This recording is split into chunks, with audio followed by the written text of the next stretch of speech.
everyone, and welcome to this week's episode of Through Hells and Back. Hey Breeze, I can see you in chat already. Nice to see you. First one in, well done. Before we go around and say hello to everyone, please check out these announcements. Check out our social links. You can find our Discord, Twitter, and YouTube there. Go and check them out if you want to catch up on other shows. If you want to come and interact with the community and all that good stuff, go and do it there. Check out the tweet. Go and retweet the tweet. Let your friends know where you are and what you're watching. Let's get everyone in here for a good old time. Please check out our sponsors. We are sponsored by, if I can spell a four-letter word, the Deck of Many.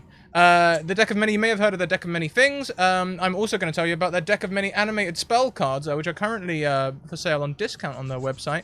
They are cards that they have graphics on them, so they move while you're casting them. It's great.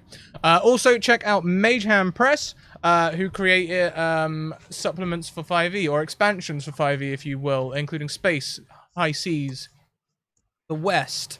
All different settings and locations. We play Dark Matter on Thursdays, the show before this one at 1 PM. It's fantastic. Alice is the storyteller. Ask Bree sometime about Alice's storytelling. We were just talking about it beforehand. Let's go around and say hey to everyone. Hey, Bree. Hey guys, it's Bree. I'm so excited to be in for you all today. I wonder what NPCs I'm going to pull out of my butt today. I'm so excited. This is going to be a great game. We've got a great group of people. We've got some really great characters coming out today. We're in the next layer of hell. Phlegethos, everyone's favorite layer of hell that no one can pronounce. We're going to go around real quick. We're going to say hello to everyone. We're going to start where I always start, with my dear friend Avery. Hello, I'm Avery. I got my map online. I'm an artist and cosplayer, and I'm playing Thistle, who's our dear sweet paladin who may or may not one-shot some more Breeze Fiends. We don't know. Paladin, baby. The worst thing is I've given you this power to one-shot all of my enemies, and I live for it. It just means I can make stronger enemies to kind of let them tank on you for everyone else to fight. Yeah. They just beat on you the whole time. Next up, we've got some wonderful guests this week with some really exciting characters. I'm very excited. First up, who are you and who are you playing? My good friend, Devel. Hi, I'm Devel. I'm a voice actor. You can find me on Twitter at the handle that's above me. And I'm playing Korja. She's a barbarian lass that gets very angry at things and hurts them. Very good. I love barbarians. They fill me with joy. They make me so happy. Next up is another guest. Who are you and who are you playing? My good friend, Matt. Hi, I'm Matt Calder, Twitch streamer. You can find me at Matt Calder on Twitter and at Matt Calder on Twitch. I am playing Koryu Kod, a dwarven barbarian who sometimes gets very mad and hits things. If you can't tell, I'm really excited. I have to give them both things to hit. I'm very ready for this. That's amazing.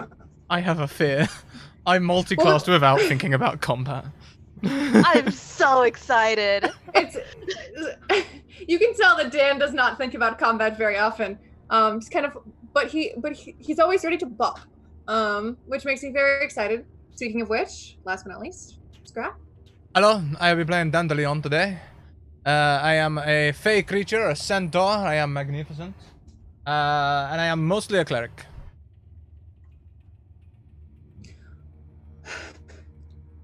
Mostly a cleric is very specific there. When we started this, Dan, as far as I knew, was just a cleric, but I should have known better because I don't think I've ever seen Scrap play a character ever that is not multi-classed at least a little bit into something. This is only two. I've been good. This is only two multi-classed. But both of them were healers. Level 6, you dunce. The first one I played with him was a paladin rogue, and now it's a cleric rogue. There's like a trending thing. There's a trending thing, but it's fine. It always works out. I'm sorry. Okay, that expertise at level 1 for rogue is just too tempting. I don't mind. It's very good. I support it wholeheartedly. We're gonna go quickly into a last week on, so we all have an idea of what happened to our two holy babies through the third layer of hell. Last week, they were traveling through Minoros, which is a swampy, festering pit, where they were to look for the next piece of the Amulet of Plains. When they arrived into this cavernous expanse, they immediately came across two treasure seekers, Illyria and Tia. These two, though not the most willing, offered Thistle a ride upon their small boat while they hunted for treasure. Unfortunately, Dan was too large to sit upon the boat. Unfortunately, that is going to be a theme for our poor dear Dan. But they made it through. But during this time, though, a small amount of this fluid got into Dan's eye, where he immediately started to feel the effects of eye rot, a disease that slowly starts to rot out your eyes and then the rest of your body. He then learned from Tia and Illyria that there is only one cure. It is a flower that is only held by one person in all of Minoros. So they began to make their way to this witch, where they would find this cure. On the way, they fought skeletons and flesh golems that rose from the water. They dispatched them quite easily, and during this time, Thistle found a rare weapon that they lost when they were dragged to hell. They made it to the witch, Maze, because she's a puzzle. An Eric Croker witch who was nothing but kind, supportive, and helpful. Lies. Lies. I'm vetoing. No. Lies. What do you mean? She was helpful. She didn't hurt any of you. She Physically, maybe. Physically, the trauma goes beyond words. she was a very interesting woman who had body parts strewn about her entire home, who wanted nothing more to help, but to also keep them all as little prizes. She said that in trade for a story, a very gory story, she would help Dan with his illness. She did end up helping him through his trauma in a very awful way. During that time, Tia did steal one of her magical weapons, her thame for rituals, which made the woman very mad. But when she finally returned it, the witch said she was going to punish the birds that lived in the back of her home for stealing the weapon. The party then decided to save the birds, found out the birds were the witch's husband, and were able to reunite a happy couple, and everything turned out great because she was nothing but good and kind and wonderful to them. She then also offered them a still beating heart of a devil and said if they traded it with the city guard in Minoros, that they would get the next piece of the Amulet of Plains, which they were able to do and return to the next layer of hell. They washed away in the disgusting moat of water and awoke in what seemed to be an underground sewer where various humanoids and tieflings and demons and devils sat, very confused upon their arrival. That is where they begin. Washed up, wet, and surrounded by a bunch of half-naked individuals staring at them. Hello. Just kind of gets up and cleans himself up best they can. What is this room like? It looks like just an underground like sewer den kind of thing. Like It feels, yes. Above you is a small tunnel where the sloshes of Minoros go into this graded ground below you. At the distance, there are a few sitting areas. There's a table where people are playing cards. There's a small chair. It is about a 50-foot room, and you're kind of in a small area in the corner. People are playing cards. People are sleeping. People are being adults. Wink. Nice. So yeah, it's a very strange little location because it's very gross and grimy. The only lights are a few torch lights, and there's a stairway going up.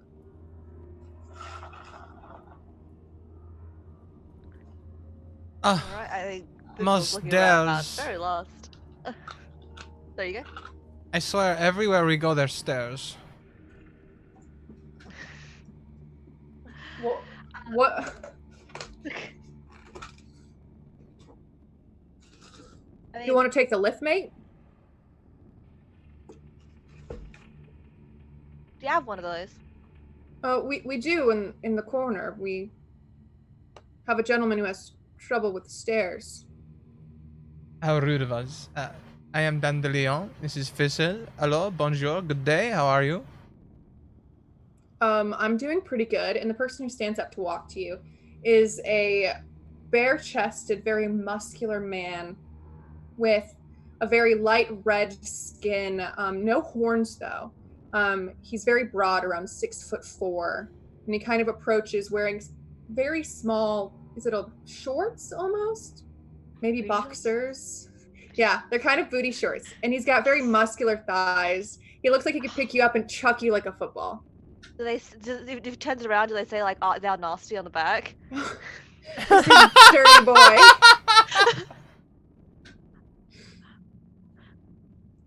Dirty boy. He walks over and offers a hand to Dan first, and then kind of lowers his other hand for Thistle. Yeah, Thistle yeah. shakes it. Yeah, I'll shake it too. What brings you from the sewers? Came from Minrathos, the plane above. It's not Oh. The horrible what's swamp the- plane. Yeah. Yes. Oh yeah, it's quite gross up there. Well, welcome. I mean, this is welcome to Phlegethos. This isn't really Phlegethos. I guess this is kind of just our sewer area. There's a few other rooms upstairs though. Do you guys and he just seems very kind of confused by your existence, like that you're just That's here in his like hangout room. Yeah, that's fair. Well, this is kind of the den. It's kind of where we do extra things while we wait for the lady herself to need us. But we can take you up to some rooms if you'd like. Yeah, I mean, if it means that we can get cleaned up. Oh yeah, there's That's a room to great. take a bath. There's This is giving Dan a look of like torn between that sounds nice and this is possibly the nicest greeting we've gotten in hell so far, and I am suspicious. Not quite, not as nice as the boatman.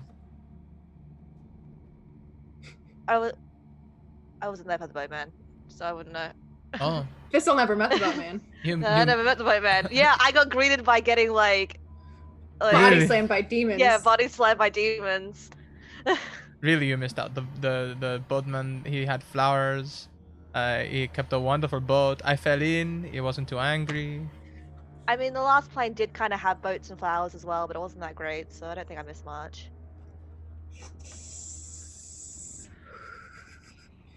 So the stairs or the lift would work better for you. The lift Uh, would be so much more lift would be preferable for good. me. And he leads you over to a small area, and it's just a platform with a rope, and it leads to a floor above. And he looks over and goes, "Ayo, come help me." And a few other large men of various shades of red, all very muscular, all wearing the same shorts. They look almost related. Hey mate, is this a uniform? They're all wearing the same shorts? They're just very simple, like kind of like a nude color shorts. Yes. Wait, nude for them or nude like human skin tone? Like human skin tone Okay. nude, like a light brown. A little. They seem very clean. Everyone's clothes seem clean. There are some women who are kind of wearing just like wrapped like bandeau bras and like shorts, and everyone's kind of wearing different shades of like nude colored clothing. And they lead you onto this lift, and these three very muscular men take the ropes and begin to hoist you up to the next layer. When you get to the top, he says, just make a left, there's a bathhouse, or take a right and there's a meeting room. If you want any information, that's usually where people get information. It's up to you. You guys take care though. Don't get killed. Thanks. We're trying real hard not to. He said this is weird. It's weird.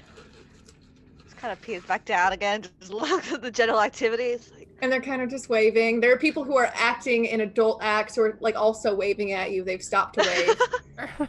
Everyone's kind of just stopped to wave. Very friendly. Everyone has like they've got glasses of. Everyone seems very calm. And as it pulls you up You're in a very nice. It reminds you of just a very simple tavern in the material plane. Nothing too luxurious, but it's very nice, very cozy. It looks like it's made of wood, but if you touch it, it is a form of metal. Perhaps because it is hot in hell. But everything just seems very nice. There's carpets on the ground. It's temperate in here, and there are a handful of doors. One reads bathhouse in almost every language. One reads meeting hall. One reads information. Sleeping room 1, 2, 3, 4, 5, all the way down.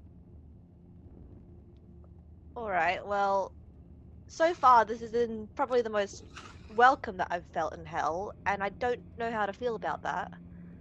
Look, I'm just saying, if this turns out not to be a trap or some kind of ruse, maybe we could spend a few days here. They have bathhouses. I'm almost, with how things have gone so far, I'm tempted to suspect that they might serve actual beer and actual food. I'm not holding my hopes out for that one, but we'll see. I'm gonna go to the bathhouse door and just, I guess, knock first and then open it if no one answers. No one answers when you knock on the door, but when you open it, it seems like a very large, almost kind of like Japanese sitting area with a large bath. Steam kind of pours over it. There are a few people sitting in the bath.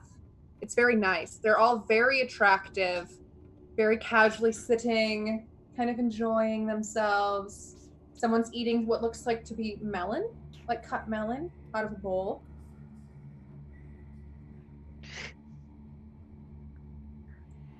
Well, that's a good start.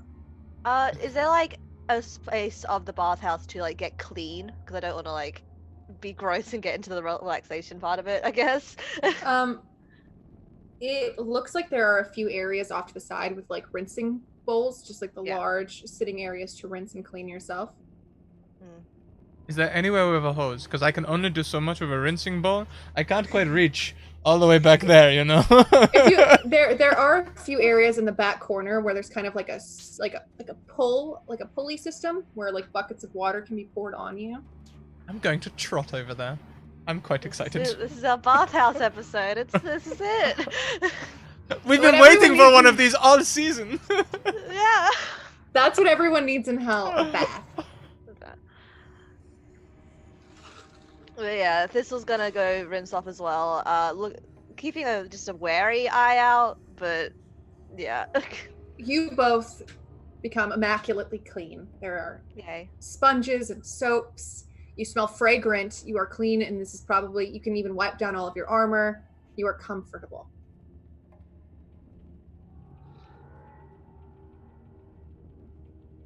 No one really speaks to you. No one really looks at you. Yeah, this was just a whole lot of suspicious. Because it seems too nice.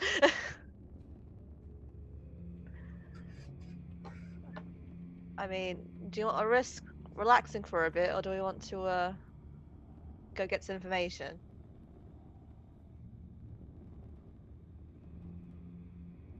I've been thinking while I was dousing myself. Maybe at last we have found the plane addicted to, you know, vices and pleasantries. I mean, there has to be one, right? I mean, I guess.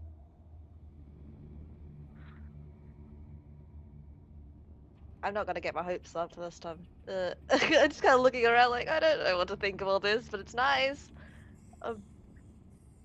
Maybe. Well, to be honest, I don't know about your church, but mine never really said anything about anything like this, so. No, mine neither, really. Wow. You know. Went to cool churches. Anyway, what do you mean it doesn't say anything about this? I specifically meant this section of hell. No. Oh. No, I meant more that we don't take like a vow of chastity or anything like that. Oh. We just hit stuff. Oh. The good religion. The one where you hit shit. It's a good religion. No, honestly, Tom. Mine is mostly about, you know, sheltering those who need shelter, taking on burdens of those who need burdens. It's a pretty broad topic. Uh, Leaves it open I'm to a gonna little go- interpretation. I'm gonna go start heading towards the information center. I'm also gonna give a wave to the people in the bar to see if they're also. And they're all waving. They're all friendly. They all seem very at ease. Everyone seems very relaxed. You see some like battle-worn scars on some of them. You can tell some of them have been here for a long time, though. Very pampered, very clean, very lotioned. No calluses or scars. But some you can tell were more battle-hardened before they arrived. But you can make your way to the information hall. It is a beautiful door that looks of mahogany, but is again metal. It just says, "Come in." Look to Jen. Shrug. Open the door. When you open the door, it reminds you of the second layer of hell. When you had that meeting room with that secretary, there's a large desk with someone sitting there. It seems like a very small goblin who kind of sits there and is writing things down. There are about 15 people in this room, all sitting in chairs. Fortunately, they don't seem to be made of skin like the other ones were. They just seem to be simple folding chairs. There are creatures of all races. There are humans, elves, tieflings, dwarves. There are people of all sorts in there. And as you walk in, Goblin goes, come, sit. You're missing orientation. Feels this Can- instant panic. It's just I got to stand at the back, as is normal in these sort of meetings. yeah. That instant thing of like, oh god, I'm late for something I didn't sign up for. You look confused. Don't worry, just go sit. We'll explain everything. I know you're all probably very confused. Thanks, mate. This'll doesn't sit. Do that sit. Doesn't sit. And you sit in the back next to a dwarf and a Goliath. Two very different individuals sitting next to you. And as you all sit together, this goblin goes, "Welcome! I'm sure you don't know why you're here, but I assure you this is the best place in hell to be. You have all been hand-selected by Lady Fierna herself to be her toys and playthings. While you are here, you can have whatever you'd like until she is no longer interested in keeping you. So make sure you do a good job or she will throw you into the Shriver."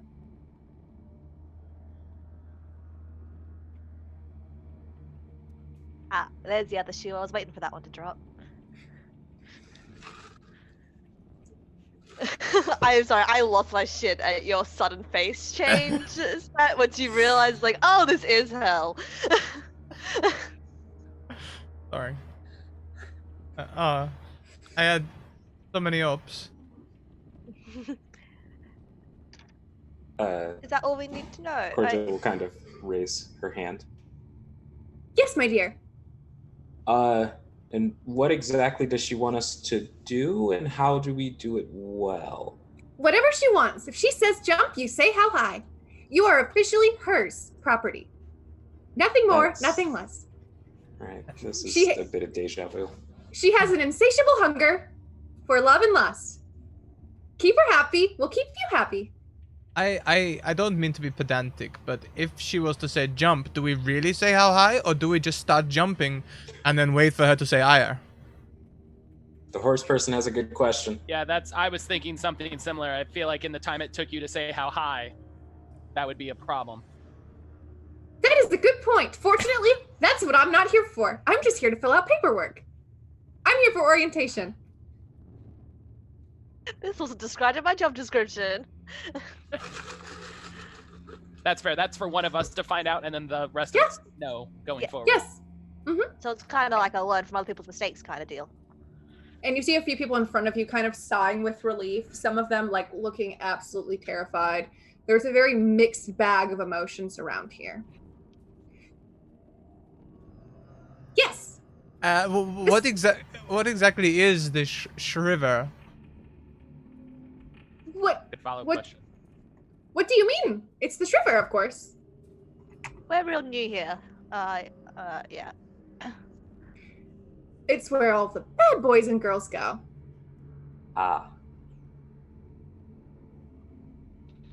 And do the bad boys and girls come back? I think it's implied that they don't. Someone from behind you turns to look at you. It is a young human woman. She goes,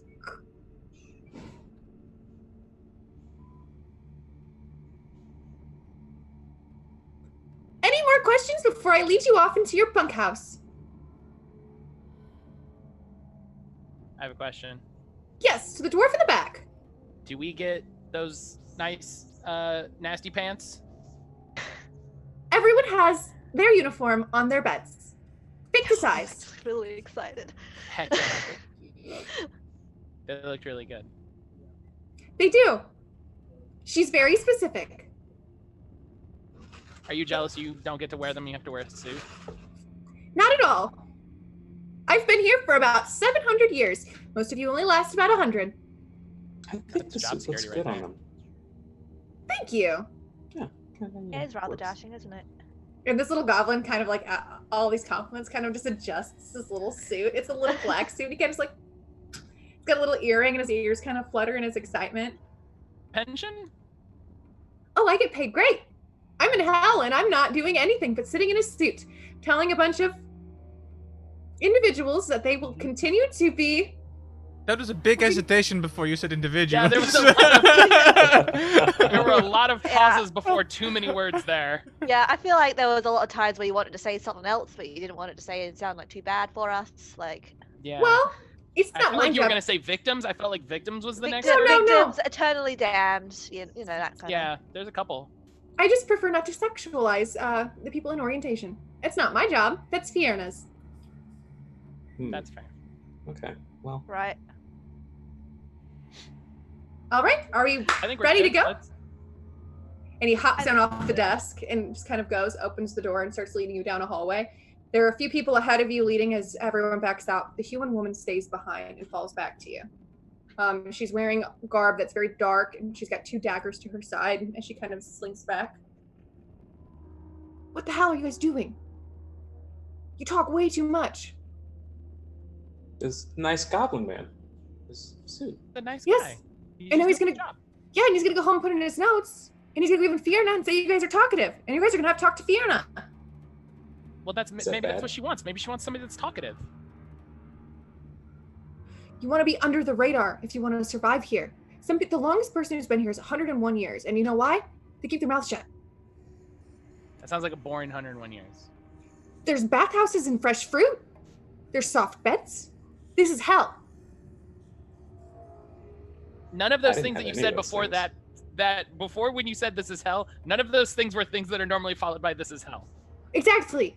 Exactly. That's a good thing. This is a good thing. Asking about the Shriver. Are you crazy? What is I the shiver? just- Can we know what it is now? Sounds like Looks an around. actor. It's an after dinner mint, I think. Get it with the phone. It's like the boogeyman around here. They take your soul and they process it and make soul material, and then they use it in the hells for magic items, for building, for torture. That seems efficient. Not ideal, but I mean, I'm not excited about it, but I'm just saying it seems efficient. They have a lot of soul. It's material nice that work. they have like a recycling program. Yeah. Yeah, It's that's nice. you know, It's And considerate. and this roguish human kind of looks at all of you. She does one of these motions with her face, Mhm. I've seen that. and she just turns around and goes, "Good luck," and she walks off. You're Have a very nice pretty. day.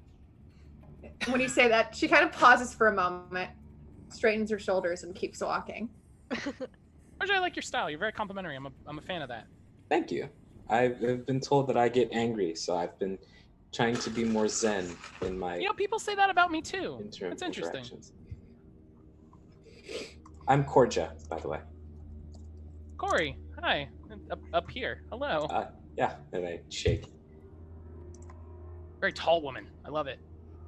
Yes, I spend a lot of my life reaching things on shelves for smaller people. You know how I get around that? Climb. That helps. That helps. When you're shackled to the ground, it's not as available of an option, but No, a lot fewer options then. yeah. I tend to just bring the thing down to me and just kind of like just to the axe on my back. I am too a passer downer, but not usually very often passing things down because you know the legs they get trying to get in the Why do they make aisles so narrow everywhere? You know, like how are you supposed to get horse access to You know, some of these things? you're not even the first centaur I've ever met. You'd think someone would plan for it. Right?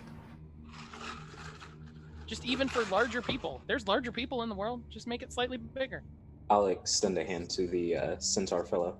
Dandelion. Corja, nice to meet you. That is Pleasure. a very pretty name. Thank you. And then I'll turn to the other small person. Corja. Thistle. Pleased to meet you. Right. Yeah, they give you a real strong handshake. You know, when I found out I was going to hell, I didn't think I was going to find such nice people. So it was a welcome change. I was expecting a lot of fires. Yeah, that's been kind of a regular theme for us. I've We've said been that- kind of all around hells. Wholesome hell. Also hell. I heard there Wholesome were as hell. skin chairs somewhere. So I wasn't looking forward to that, but this is nice. Is it It bad that is. I'm Yes. going to see it, but like also not? Say, Thistle, since these two wonderful people seem very nice, and do you think we could reveal to them our mission? See, I am being more closeted with our goals. I mean, Yeah, that's Love, still you right in kinda- front. Yeah, you kind of just did, but you know, I'll pretend I didn't hear. I'm over here. I'm looking over here. Thank you. But no, I think we're good. I think we're good. Is it just us in the room now? Everyone else has kind of gone through the doorway and they're all looking through these large like barracks areas. You can kind of see everyone moving, but you guys are still kind of alone in the hallway. Alrighty. So yeah, so essentially we're on the lookout for pieces of a pendant, the amulet of the plains kind of deal, and yeah, because we're trying to get back to the material plane. We're trying to get back home. So Oh, That sounds are like a you good guys plan. not dead? just kind of pats himself down like, well, last I checked, I don't think so. Huh. Hmm. That's a fucking ripoff. Yeah, see, that's what I thought. I said the exact same thing, but I got cut off by a bloody demon throwing an axe at me. You guys should talk to somebody. Yeah, Maybe this- this, Is there Trying. HR around here? What this is? lady Fiona or Fierna, something like that. She might be able to like. I feel like that's maybe like mix up records or something. Yeah. Well, and here's the other. So you came into orientation, but you're not. You didn't like sign up. So how does that work? I don't know. We just kind of listen. We came in from the sewers, and there was like a whole den there, and people were just kind of chilling and doing a lot of stuff. We caught the lift up here. Bless them for actually having a lift. That's the first time they've encountered in the hells. Oh, good for them. Good for them. And then we were directed to either the bathhouse or the like the meeting room for information. Went to the bathhouse first, got ourselves cleaned up, and then we went to the orientation, and we just happened to be right on time. So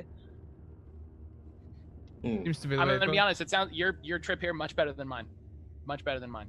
Also, I'm quickly, good. thank you very much, Sphinx, for donating 5 Oh. gift subs. If you've just been donated a sub, you have an advantage to gift or keep if you're playing, as I believe 2 of you are right here, right? 2 of you got caught in that? Yeah. Yeah, I got gifted a sub. yeah, you get advantages. Awesome. Advantages, roll twice, well, we're playing 5e. Yeah. 5e advantage, yeah. For sure. Awesome. You can also always give it to your dungeon master, as I do have one advantage to torment my players. Really? please, we're already in hell. Yes. Stop! They're already dead.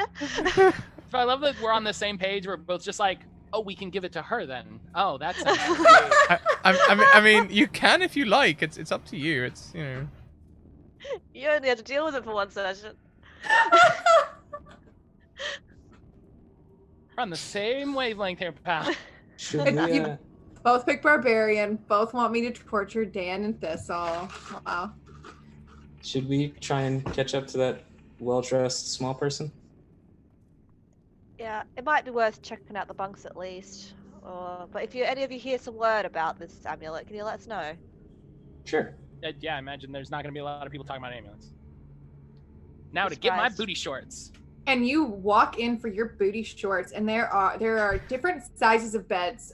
There is in the back 2 very large beds, and then going forward are various sizes of bunk beds. The 2 very large beds seem like they were made for both Korja and Dan.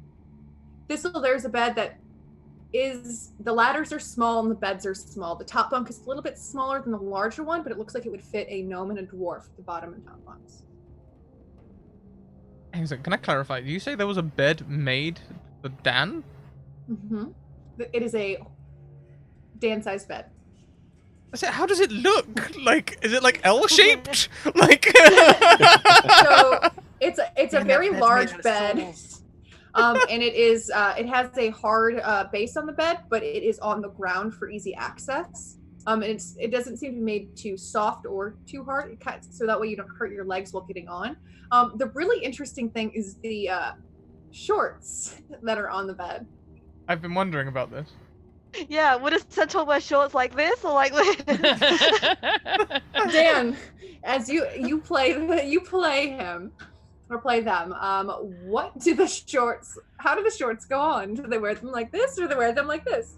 I honestly don't know. I am intrigued as to what they've provided. I imagine it would be easiest for Dan if they went on at the front, because then he can just bend down and pick them up. Otherwise, he's going to need some sort of like pulley system. You know how you get around this? It goes around long ways.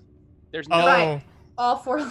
oh, just like a bathtub deal. Yeah. yeah, like, just yeah. all the way around. There is also for Dan as well. There is the little bandeau, if that is something they would like, in case that the shorts just don't work for them. There's also the little bandeau. And every single pair of shorts say something different. I'm really excited. Out of character, I'm very excited. Someone pulls up a pair of juicies. Classic. The roguish woman pulls it up, and it just says tricky. And some of them just have a few like bedazzled like smiley faces on them. They're all wonderful. But there are booty shorts and beds.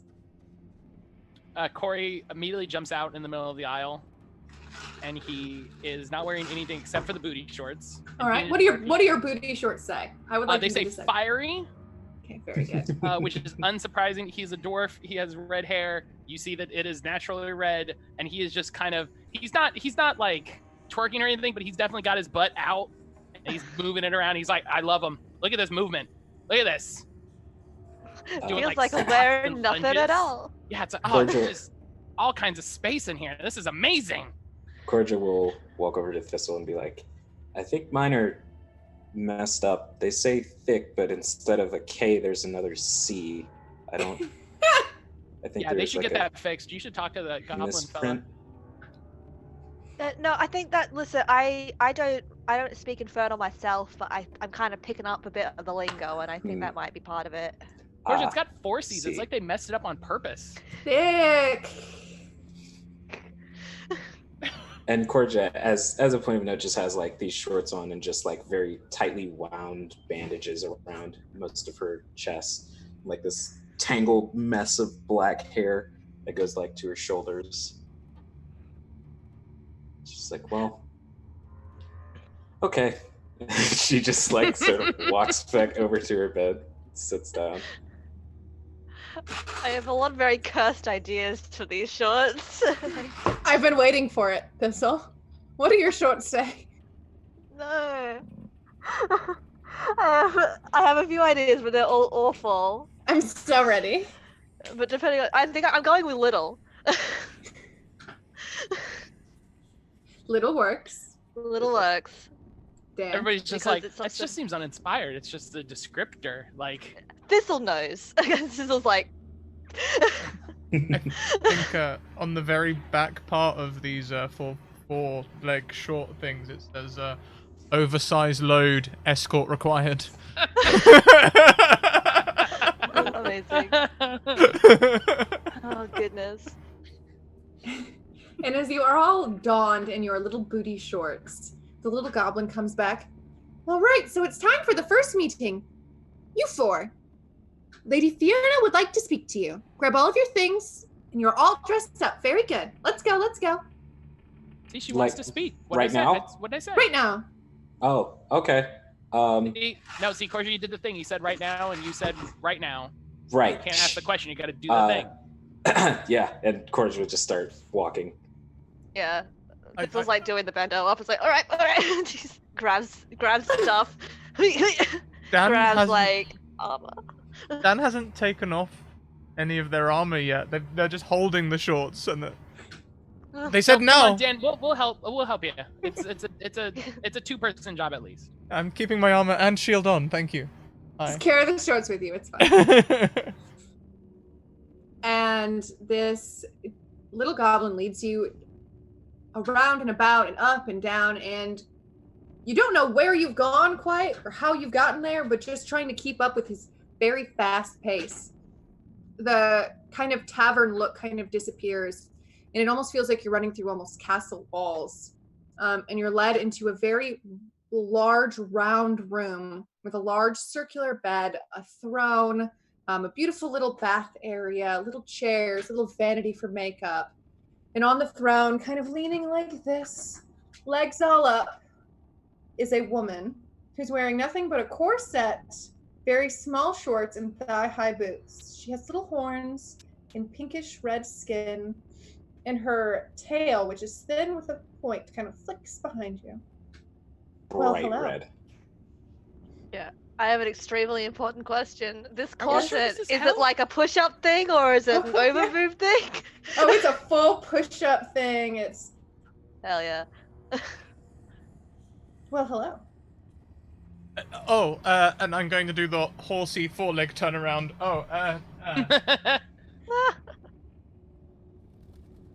This is hell, though, right? We're sure. Come in, come in. Did we check? Is there a sign?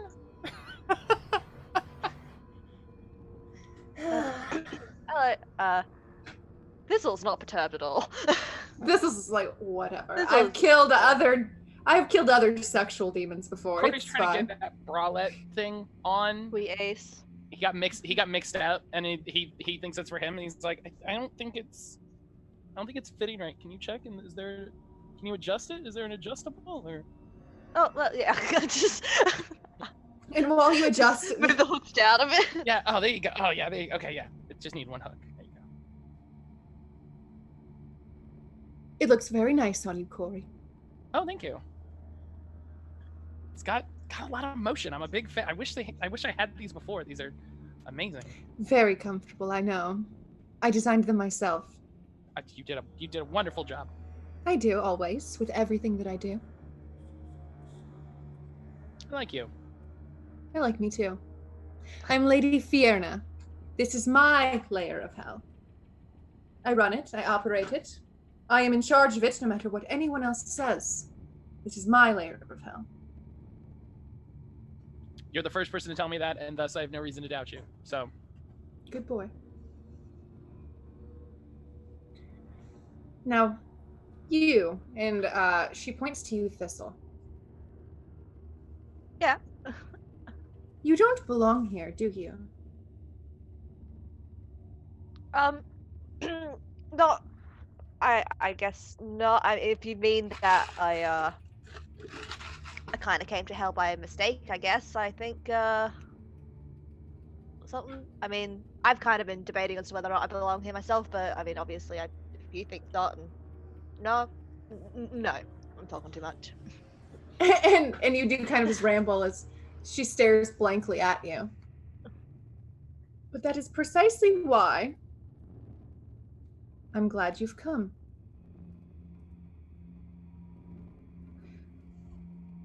I need you, and I need that one. And she points to Dan. I need the two of you for something special. And I thought, because I have two new toys, who are both very powerful, they can assist you as a means to prove their worthiness to me.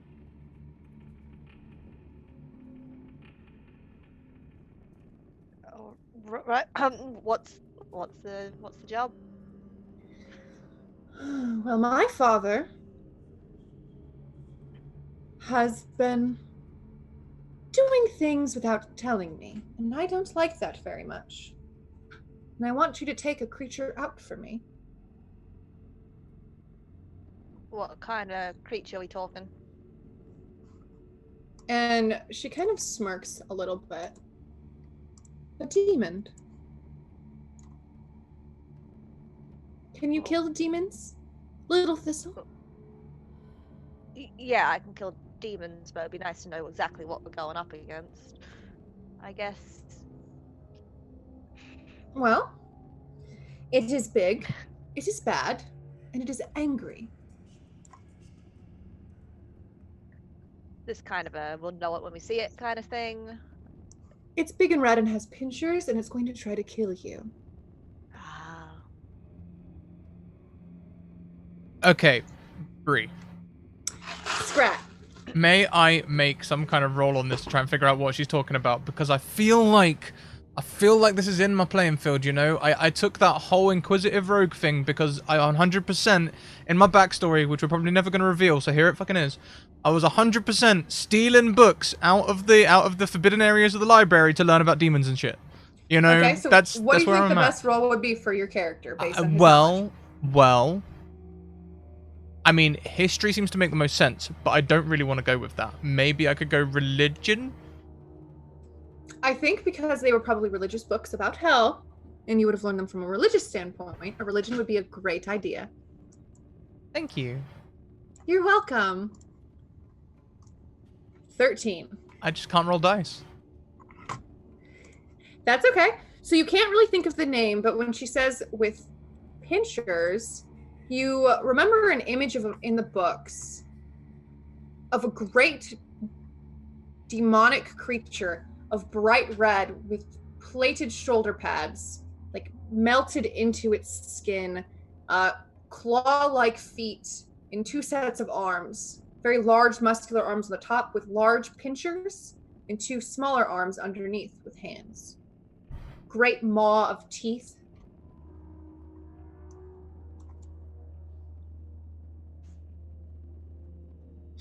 Do I think Thistle can kill it? You think Thistle could kill it? I mean, you saw Thistle one-shot that one demon. Boop, boop, boop, boop, boop, boop. All I can think is Zoidberg now. I'm so sorry. We're just fighting Zoidberg.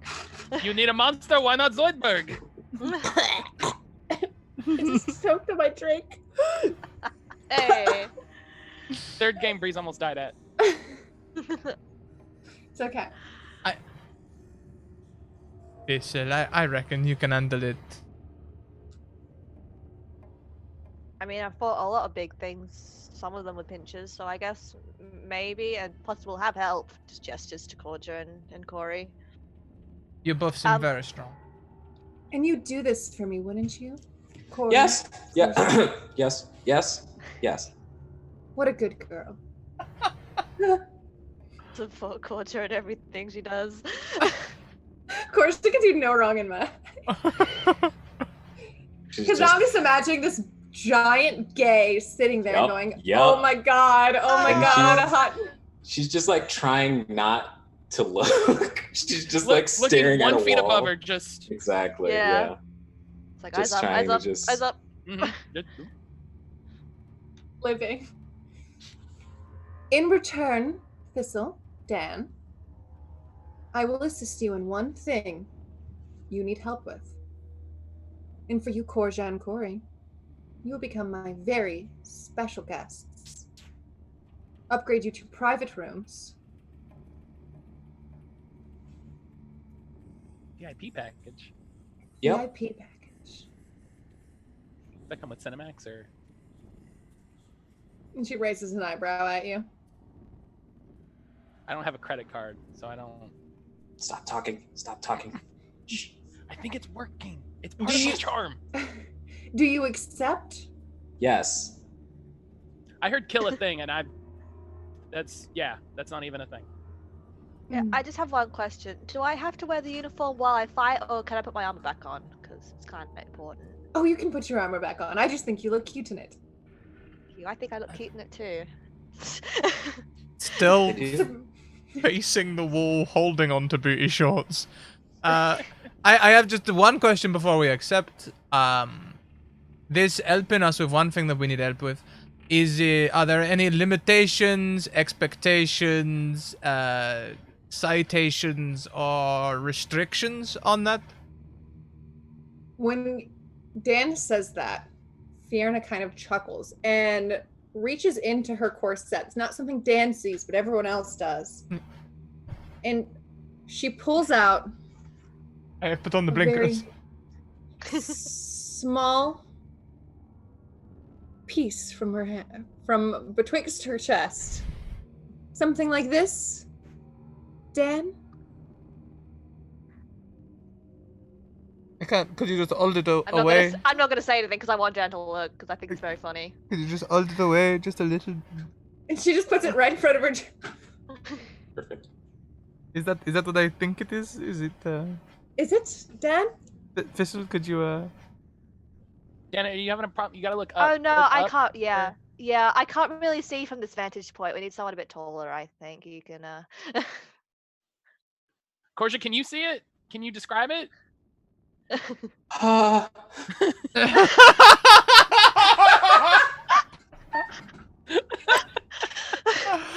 I hold out a hand to high five Corey. That's the most accurate. That's the most accurate thing of my entire life.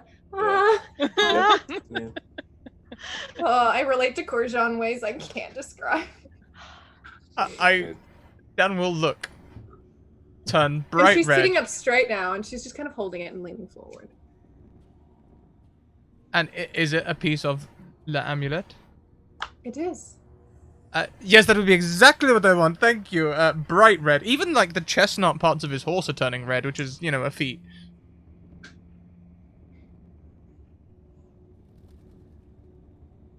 So, This was pleasantly amused by that situation.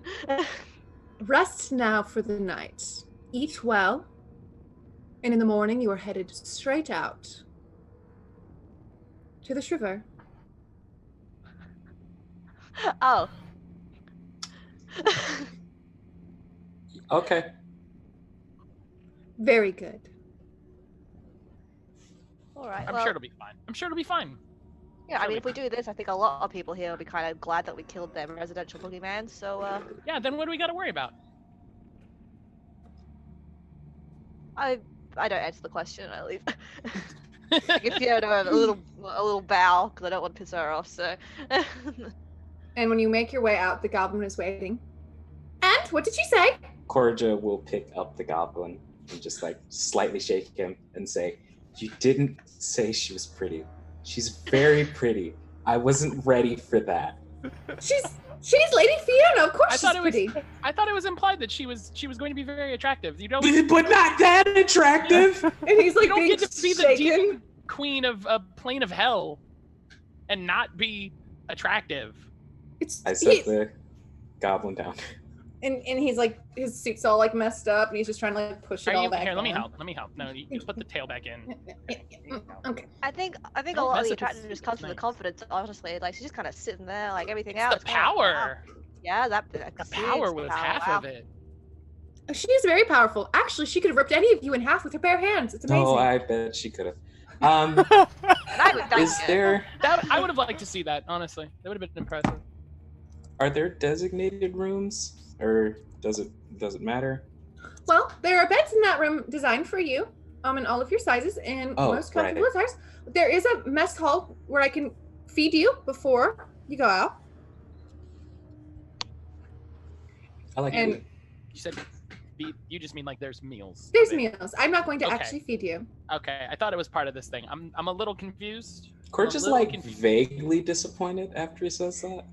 I was hoping a little. That would have Like been not nice. like very obviously, just like oh. The Even goblin just one, begins just to like- walk. Here's Like, I you am know, don't done think with your shit. I don't think he likes us. I'll start And it- walking behind and go, we didn't actually ask what your name was. That was kind of rude. Sorry. Oh, that's fair. Readjust. Oh, I don't have a name. Oh, I am the secretary. Like I Lady said, Fiona says it's easier to remember. The job secretary. security. hmm Job security. Yeah, no. Also, She probably didn't mention this because she sometimes forgets the little details. Do not mention who sent you if anyone asks. Oh, yeah, yeah. Fiona and her father are fighting over the throne right now, and it's for the best that any of his army does not know that she is starting a coup. So wait, she's gonna have a throne? Oh, yes, she's going to take over the entire layer of hell, Phlegethos. Y'all, this is the best hell. I don't know if you realize, this is the best hell. Oh, this is just for you because you are her special. And as he walks down into the main eating area, you can hear, like, you walk down these large stairs, and from the back of this downstairs area, you hear, like, food being moved around, plates clinking, like cups, people laughing, and the entire area smells of fresh bread and fresh meat. But to the other wall, there seems to be windows that are closed with curtains, and he kind of scurries over there and pulls back one of these large curtains. And in the distance, you see what you see when you think of hell. Magma, mountain ranges, demons flying over the air. You see a large winged beast fly up and scoop up 5 or 6 people in his hand. And while looking, you can hear the screams from this glass pane. And the creature pulls back these extremely thick curtains, and the sound of screaming silences from these noise dampening curtains. Did that make anybody else hungry? It's weird how on the same page we are. Yeah. It's the names, I think. I think that's what did it. Yeah, like initially I could say I was gonna say that that's kind of weird, but now that you mention it, I don't know why, but yeah, I could eat. It just you're like yeah. Well, time to feed you before you go out for your mission. And he will lead you into the dining hall with a grand feasting table that sits at least 100 people. You see the 3 red men sitting at a table together eating. You see demons and elves and all sorts. You see the roguish human sitting with another group, kind of talking while they eat. And then you see the food. Great poultry, birds, big around, freshly glazed. There are bowls of fruit. There are bottles of wine. There are pork. There's beef. There's sides, potatoes, breads, gravy everywhere of all sorts and kinds. There seems to be gravy on everything. Oh, there's gravy for everything. On the wine. Fresh carrots, cooked carrots, glazed carrots, yams, pies, pastries. Awesome. Corja will just grab like a full plate of various fruits and vegetables and an entire blackberry pie. Just kind of sit down. Corey's going to grab just a bottle of wine in one hand, and he's going to walk on the bench of one side, just kind of grabbing at random things with his other hand. Just kind of not even looking, just whatever he gets. Doesn't matter. Fruit, vegetable, whatever. And as you kind of just go through everyone, people are kind of moving out of your way. Hello, excuse me, thank you. Sorry, first day, gonna live it up. I might die tomorrow, so might die to a demon. Probably gonna die to a demon. So let's get it in while we can. We're already dead. Can we die again? I don't want to learn the answer to that question. When you say that, someone turns to look at you, and this person has a very like their eyes seem to have permanent dark circles under them. A very fair-faced elf, and they turn to look at you when you say that. Okay, asking all the questions you're kind of ominous. And they turn back slowly, and they just have one piece of bread that they're like slowly picking at and putting in their mouth. That's what their booty shorts say, is ominous. That's okay.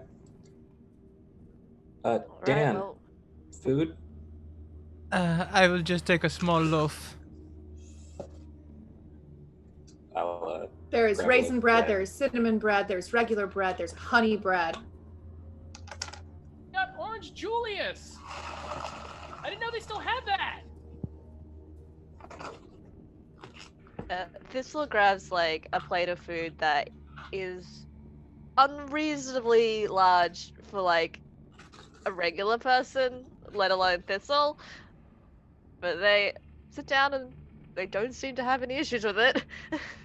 And I'll this is just some look of at Thistle and go, yeah. yeah.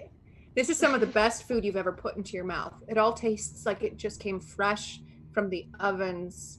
You don't know how long it sat, but it tastes fresh, delicious, succulent. The wines taste of the highest quality. This is one of the best meals you've ever had in your living or unliving lives.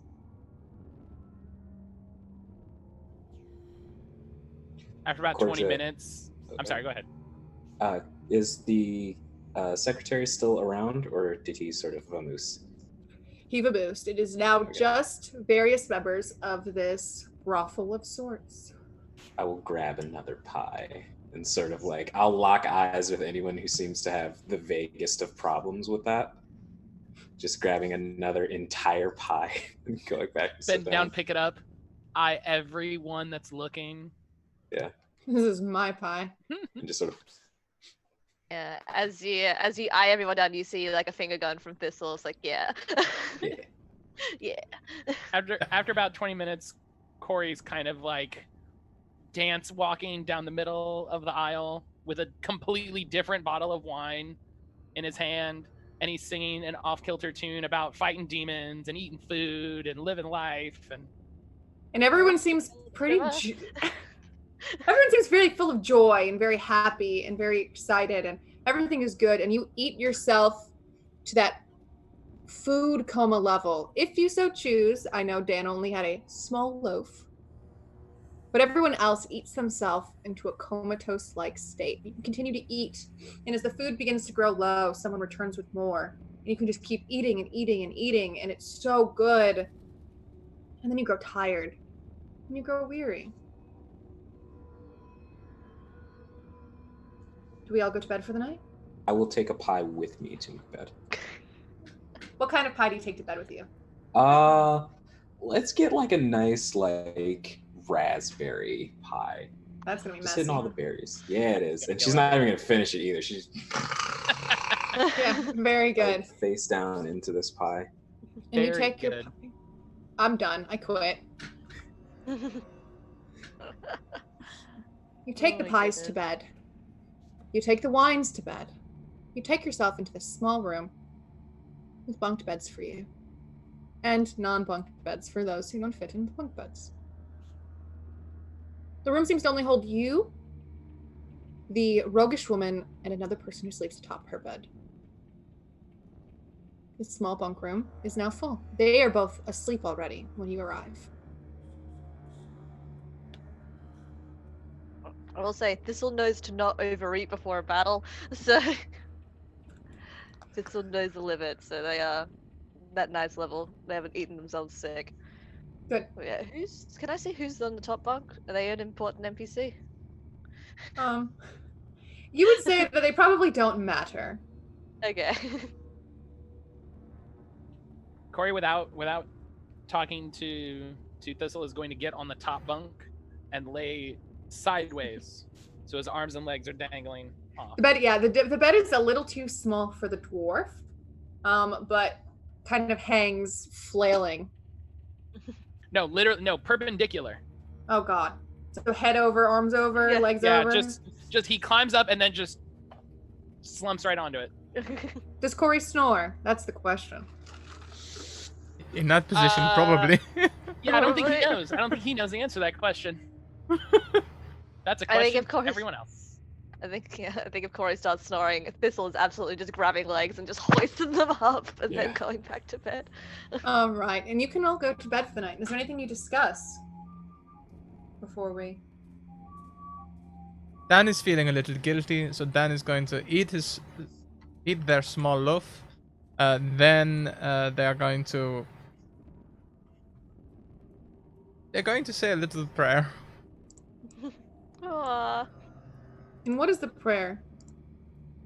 It's not one of like the rhetoric ones or anything like that. They're just asking for, forgiveness and understanding, and they're gonna, they're gonna get the amulet and stop the demons from infesting the material worlds. But in the meantime, it means debasing themselves a little bit. And you send the prayer out. You don't know who can hear you from here, but you're hoping. As you drift off into slumber. And as all of you sleep, you all have a dream of the same location. It is a large expanse, holed off. It almost seems like a warehouse of sorts. It is a very large building with these stairwells and balconies. And in the center is this great swirling vortex that glows of like a white blue. You see people lined up, being pulled in one by one into this flaming vortex of light. And they scream as their material body is just torn away from them and their soul is ripped out. And the next one enters, and the next one enters. And you watch, they all scream. One turns to run away. And this large hulking creature stands before it. 2 large pinchers. The 2 hands pick the person up, walks them over to this thing, and pushes them in. And their soul is ripped asunder. And then, as you continue to watch this from a bird's eye view, you see yourselves in line, one after the other, as you all walk in to this glowing vortex and are ripped to shreds. You all awaken in the morning with a start, as the secretary is banging on your door. It's time!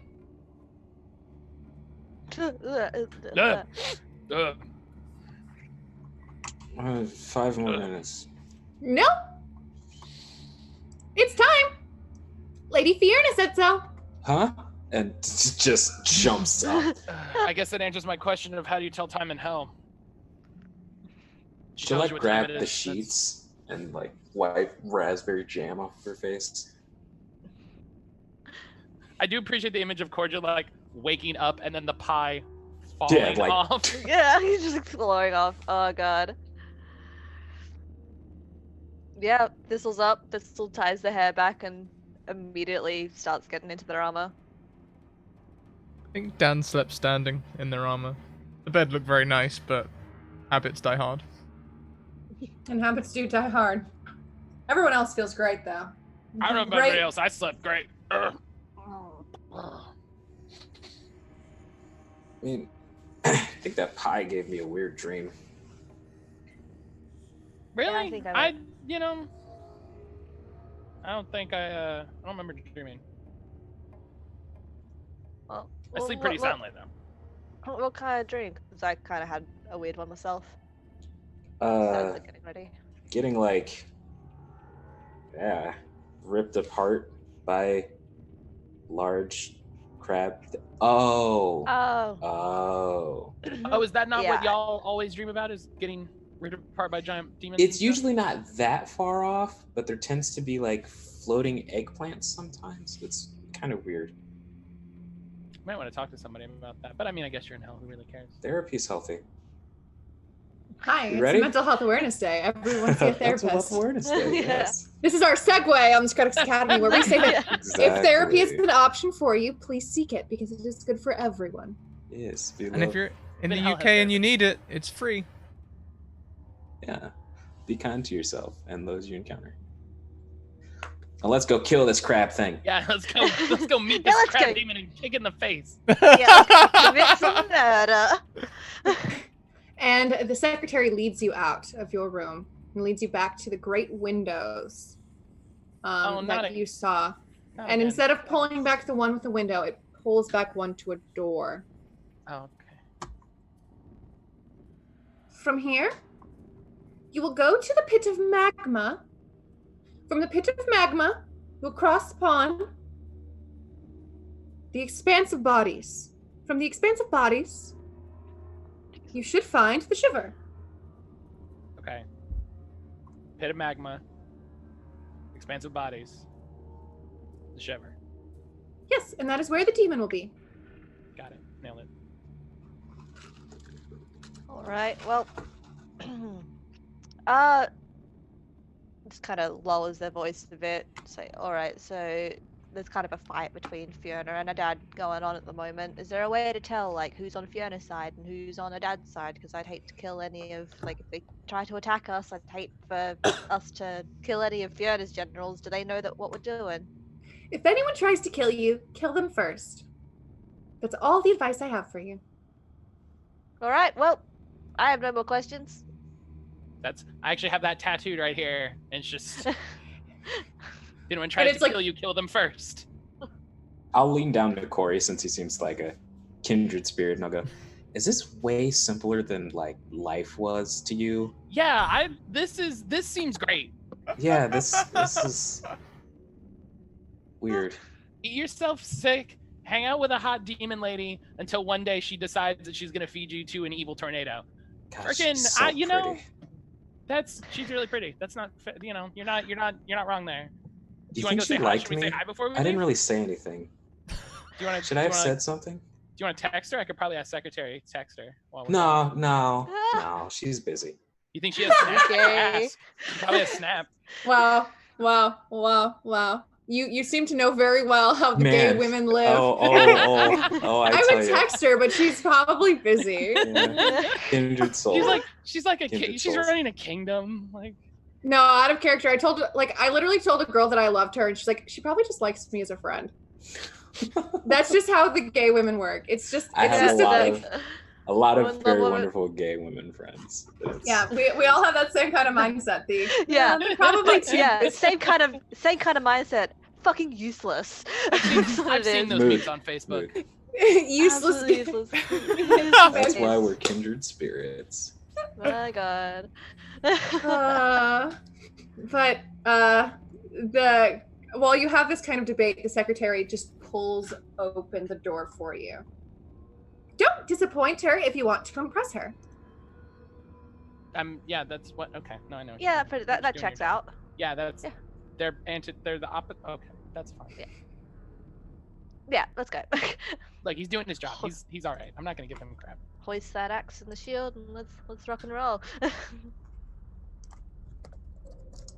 All right, and as you walk out, it is immediate. From this very comforting area that you were once at, it is no longer quite as comforting. The sounds are loud. It is angry. There are screaming of terror, fear, of demons laughing. The air is hot. Not quite as hot as the second layer of hell, but it is very, very hot. You see bubbling magma flowing down mountains, and it just continues to flow unending as creatures fly over a cloudy sky. I haven't been to the second level of hell. Y'all, this is hot. This is ridiculous. And it's gonna take his shirt off. He still has the bralette on. Honestly, I forgot. It's really comfortable. It's really comfortable. And it is comfortable, and it is perfect for this heat. And you can begin to make your way, following the stream of magma. There are a few gondolas on it. People traveling. Hello. And none of them look at you. Yeah, Oh, it was that's desert. good. Unfortunately, I don't think we can catch a lift with that one. Not with Dan. Everybody in there was so nice. They waved. No matter what they were doing, they were waving. Very pleasant. Activities I would not even consider waving. These wonderful people waved all day. It is true. You did deal with very friendly members of the brothel. But here you are offered no such kindness. And as you begin to walk, you hear something in the sky. Wings. As something swirls around you, about 50 feet above. Corsia, you're closer. What is it? A bird. Okay. And Corsia's just gonna start she's gonna kind of look at Thistle's hair and try and put her hair up as best she can, but it doesn't. It's it's manageable, but It's a mess. Was. And she's just gonna pull her maul out. And as you look at this, Korja, you see a beast with wings of a giant vulture. Oh, Jesus. A humanoid head looks down upon all of you with a great beak attached to it. Great claws kind of just moving around as it circles around above you. I'm sure that's fine. I'm sure that's fine. Or it will be until it's not, and then at that point we'll deal with it. So Yeah, is it just circling at the moment? If you look at it, it does look like it is very focused on all of you. Not very large circles, but very small circles. Here's what I say: we worry about it when there's two of them. Roll me a perception, or if it Corey. attacks. Oh yeah, sure, absolutely. Oh no! What have you done? I love rolling perception. That's how I know that I don't see a thing. Yeah, great. Woof. 7. Corey, you only see one. Great. You see, there's only one. So, like I said, when there's more than one, then we'll worry about it. Okay. Would anyone else like to roll me a perception? Yes. Anyone who would like to roll a perception can roll a perception. Hi. Nice. Nice. Yeah, baby. So as For those 7. Corey kind of goes on about how there's only one, there's nothing to worry about. You kind of look around, and you see other creatures of this sort flying around. And they all seem to keep tabs on each other as they fly around within 30 to 50 to 60 feet distance. There seems to be quite a few of these creatures flying in the sky above. Not one directly over you like this one, but they seem close enough to be in contact with one another. I just put my hand on Corey's and just tilt his head to look at the rest of them. No, it's fine. It's fine. There's Yeah, Okay, those we should be worried about. Yeah, it looks like. Would I be able to? It's kind of weird from this distance. Would I be able to do like an insight check on it? Like, are they waiting for us to be more injured before sweeping? Are they like acting like vultures do? Or are they keeping tabs on us? Roll me an insight. 17. So, with this creature kind of floating above you and kind of just watching you move, it seems ready to strike. It doesn't seem to be waiting for anything particularly, but it sees you and looks to you with these very human-like eyes, and it's only 50 feet above, so you can still see pretty clearly it's staring down at you. And it opens its mouth, shuts it, and as you watch it, it does dive bomb towards all of you, making a horrific screech. Everyone roll me DC 14 Constitution checks, and then please roll me initiative. Yeah. Heck yeah. I'm sorry, did you say a save or a check? Con save. Save. Beans. Oh. I hit check, but my save is higher, so. That's fine. If you want to re-roll, you can, or you can just take your 22. Nah, I'll take the 22. Barbarians, baby. Yeah. Yeah. Wow, that's great. I rolled good initiative. It's not gonna do me much good. It's not going to help you right now, unfortunately. Let me roll for this creature. Hey, look at that. Hey, it's only to the end of their turn, so. Well, there you go. Okay. So, the Vrock strikes first, and it soars down to the ground, first striking at Korja, because Korja's closer. Because you're dull. The talons strike first into you. Does a 21 hit? Yes, it does. That will deal 15 slashing damage. Ouch. And as it sinks its talons into you, its long neck and its human face makes one strike at Dan. I think it's... 22. I am stuck between a rock and a hard place. I hate you. Can I Killing join the Bray. rocks and attack? Just You out of know, curiosity. people ask that every time we play. Dan, I want to say, bravo. Bravo. Thank you. It's not an easy one. Thistle. I salute you. I I'm believe you're ignoring- about to I'm ignoring- rock. Thistle, please do something so I can pull up Scrap. Time to rock and roll. Alrighty. So I'm not stunned anymore. Just till the end of its turn. Alrighty, sweet. Yeah, I take the Light's Fury axe and I hit it against my shield, and I activate it, so it does the extra radiant damage to dear sweet fiends. And I'm gonna slash at it. Very Real good. good, hopefully. I'm not doing any divine smite on this one, though I can Okay. call it after I can call it after I hit. So if I hit, big if. That does not hit. Oh That shit! does not hit. I guess I'm still stunned. You kind of like your body kind of moves and kind of cracks as you kind of get back to your senses. Your head's kind of ringing from the screech, and as you kind of raise your axe that normally feels light to you, it feels quite heavy, and you dodge. This creature just avoids your attacks completely. Oh, bel- good. I believe it is Korja's turn next.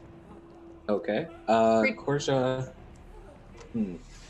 She's going to just like, after taking that hit from the talon, she's just gonna look it dead in the face and go, "All right, you feathered fucker," and I'll use my bonus action to rage. And as Korja just kind of like screams out in her fury, there's it almost sounds like a bear bellowing in the middle of a forest. And I'll take some fucking maul attacks at Featherface. Hell yeah, you do. Whack. Whack. Ooh. Oof. Yikes. And unfortunately, none of them hit. Right. I think after the talons sink out of your arm and you rage and scream at this creature, it bats its wings into your face, hitting your head back and distracting you from attacking. Angry. Big angry. Big bad! All right, Corey, it is your turn. No one has hit this thing. That's what Korja's other pair of booty shorts say is big angry. One for each cheek. Yeah. All right. I am. I'm not going to rage. Yet. But I'm double checking all of my normal things. Okay. I'm going to attack this thing twice. Whap whap. With my battle axe two-handed. Oh, it didn't roll the damage. Dang it. It didn't hit either. Well, that's fine then. Unfortunately, That's as you convenient. strike at this beast, it does not falter. It is able It's the to. wings. I don't. Yeah, it is Really just hit it. moving around. Very dexterous beast. Dan, you've seen your party members try to strike this creature, but are completely unable to. What do you do? Well, first of all, I'm going to look at Corey and look at Thistle, look at Corey and look at Thistle, and then I'm going to cast Sanctuary on Corey. I can proc that if we need. Isn't that the wisdom save? That is the wisdom save. Okay. DC is 14. Okay. And then I'm going to use my action to insight check the rock. You're doing what to the rock? Insight check it. I want to get an idea of how it fights. What makes it tick. Okay, you can roll an insight check. Yeah, it's the Inquisitive Rogue thing, isn't it? Yeah, they have to roll deception against it. Yeah. Oh, never mind. It so you kind of get a look of how this creature attacks. It has these great talons in front of its hand, where its hands should be, and it's got a very long, sharp beak. You do also notice, though, there are some kind of like small holes on the side of its jaw where something must secrete from, but you're not sure what. Maybe a form of toxicity, poison, perhaps. be careful of its spit, especially you. I say to Corey, which is the semantic and verbal components of Sanctuary.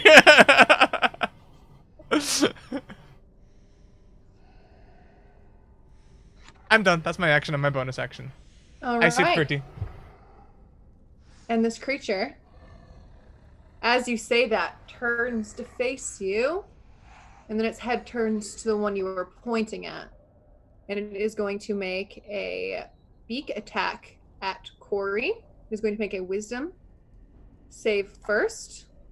It is going to fail. So it is going to immediately turn to Thistle, and it's going to try to attempt to beak Thistle. Scared. It goes, and it misses. The talons strike once again. This time, though, they move on to Dan. 17. Can I use my protection fighting style to impose disadvantage? You can. It is a 9. And it misses. Perfect. Huzzah. Use Creature with my turn. shield to just push it out the way. Creature's turn is done. Thistle, you can try to hit this creature again. I'll try to hit it again. Oh my god. This is 15 hit. 15 just hits. Just hits. Okay. Alrighty. Just hits. Normally I'm not a gonna problem with a +6 weapon, but Jeez. Alrighty. Yeah, I'm gonna use one, like the first level of Divine Smite on this one. It was all that food we ate last night. It's just like Yeah, it's not upper balance. Bonus up a bit. Very Alrighty. floaty. And it's 3, 8. There we go. And you 32. mash this radiant light into this creature, and you put a gash into its chest. And where it should bubble up with blood, the radiant light seems to almost cauterize it immediately. And it screeches out as you strike into it. Is that your turn, my dear? Yes, it is. Wonderful. Corja. All right. Korja is going to, while being vaguely intrigued in the fact that this small little person has just absolutely decimated this thing that she can't hit, is going to recklessly attack it twice with her maul. Whack. Whack. Hey. And you crack into this beast. Yeah. 16 points of damage. I'm sorry, is angry that damage? 2 angry damage? Yeah. She's angry, so it's extra damage. Okay, and you can And click on the then- other one. 13. All right, excellent. So that's another 29 damage. Yes. Excellent. And you crack. You hear something snap in its spine. The creature still stands and screeches out. Corey. Hell yeah. Killing this thing. Boom. Both of those hit. Be killed. 18 altogether. And it does 18 damage. And this axe is beautiful. It is not quite to the glorious radiance that is the holy weapon that Thistle holds. It is more of a strong dwarvish weapon that smacks hard. But the creature still stands. And it stands strong, and it screeches at you, at Thistle, at Korja, and it does not even seem to be looking at Dan. I don't like this thing. What are you going to do to me, Scrat? Scrat. Is it my turn? It's your turn. So I think maybe when Thistle's axe was hitting these creatures, maybe they might have lit up a little bit. The beak on the lit! I will send you some aid! I'm gonna cast Bless on the party. Were you yeah. spending your entire turn just like Thank God, waiting for that honestly. moment? Did you think of that? And you're like, man, this is gonna be so good. Man, I'm gonna get him so good. Everyone has a D4 to add to attack rolls and other things, and Yeah, that's an is that an action or is that a bonus action? That's an action. So yeah, I'll use my bonus action to look pretty. Beautiful. And you look absolutely stunning. And as you sit there with your beauty, this creature hisses, but with its beak closed. And you see these little spores begin to form around its mouth region. As it opens up and screeches, this creature secretes a 15-foot cloud of toxic spores that begin to stick upon all of you. Oh, Watch out for that. Burst. Don't. And you all need to make a DC 14 Constitution saving throw. Hey, since awesome. we're near Thistle, Yeah, +2. Dope.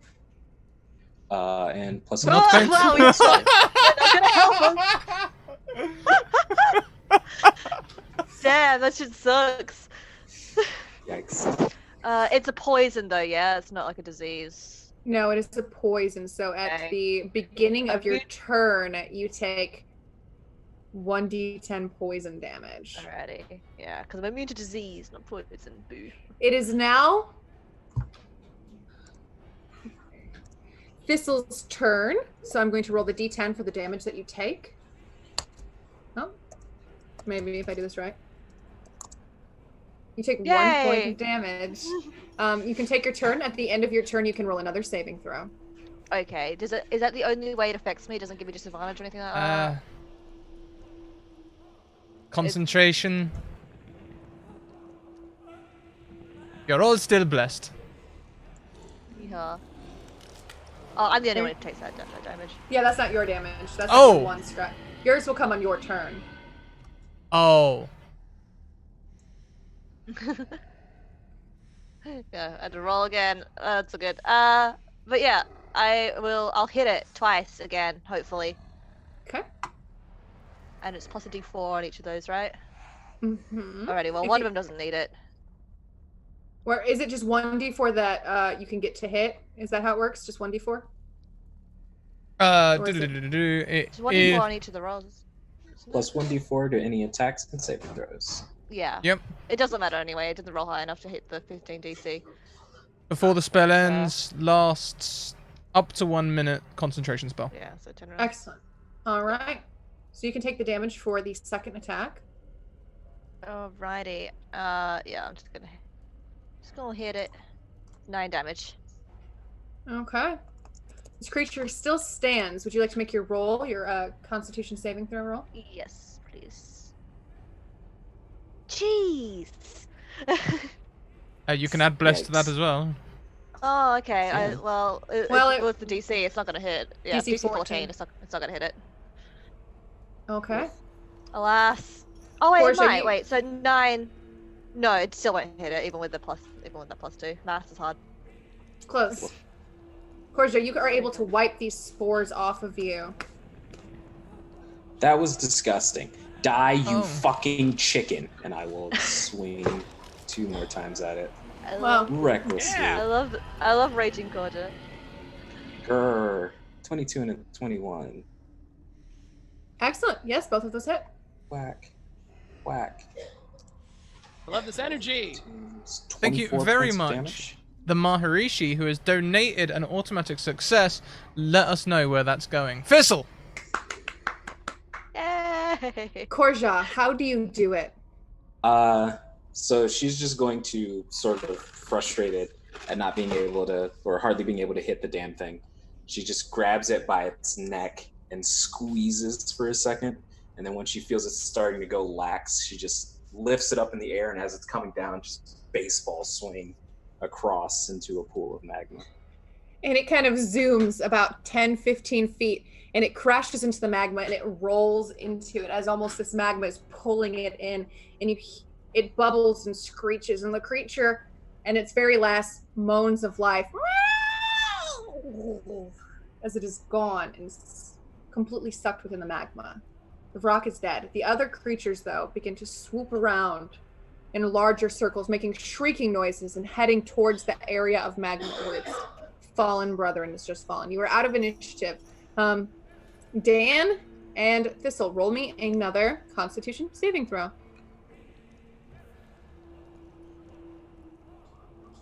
Do-do-do. You have a D4 to add. I do have a D4 to add.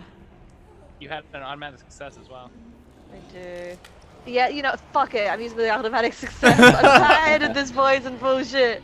And you two are able to break off the last of these spores and continue on your journey.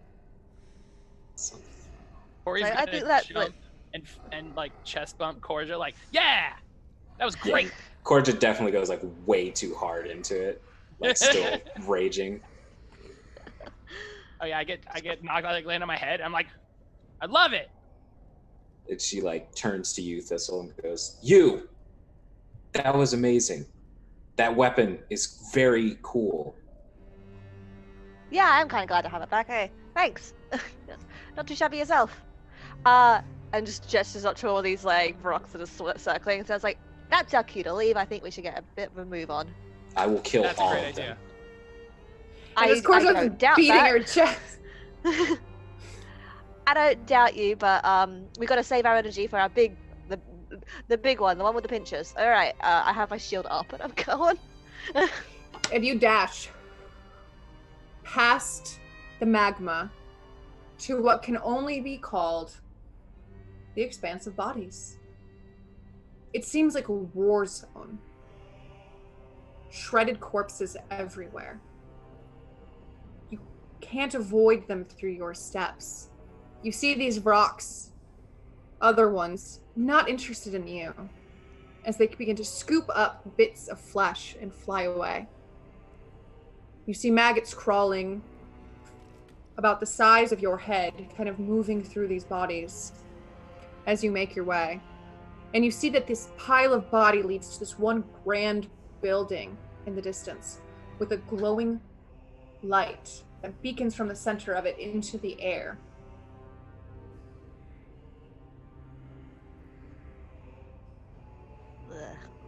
Ugh. Well, can't say that they're dishonest. It really is what it says on the tin. Yeah, I was expecting when they said the bodies, I was like, I wasn't sure what to expect, but I feel like they really. All of this bird skeletons around and molten magma.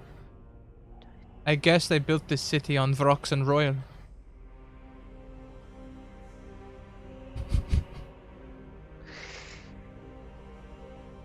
The moment you started speaking, like before knew you it had was even coming. said anything, I'm like, I am on my way to the UK to slap you. I just got a passport, Scrat. I'm coming for you. I want to punch you, but also shake your hand. That is, yeah, that's the emotion that I deal with on a weekly basis. As Dan makes these jokes, standing over thousands upon thousands of innocent lives torn asunder. Dan's making these jokes and Thistle's just having like a trauma episode, like, oh god. This isn't that unfamiliar for me. Let's not Got linger it, here. you know. And Yeah. you begin to walk. And you do your best to avoid as much as you can. Oh, can I do something real quick though? As we're Yes, you walking, can. can I use my divine sense? And in this like this expanse of bodies, I guess I'd like to detect if I know that there's fiends around everywhere. I'd like to know if there's any undead specifically like in the ground. As you do this divine sense, you do actually sense quite a few undead kind of tucked within the ground. You can avoid them if you'd like with the knowledge as to where they are. They seem to be motionless under a pile waiting to grab. Yeah, I'll guide the party around. Be like, listen, not all these bodies are satisfied with staying still, so let's tread carefully. And as you all do, everyone roll me a wisdom saving throw. Ah, good. You have a +2 to it. I can't stand the undead. They make me have a funny turn.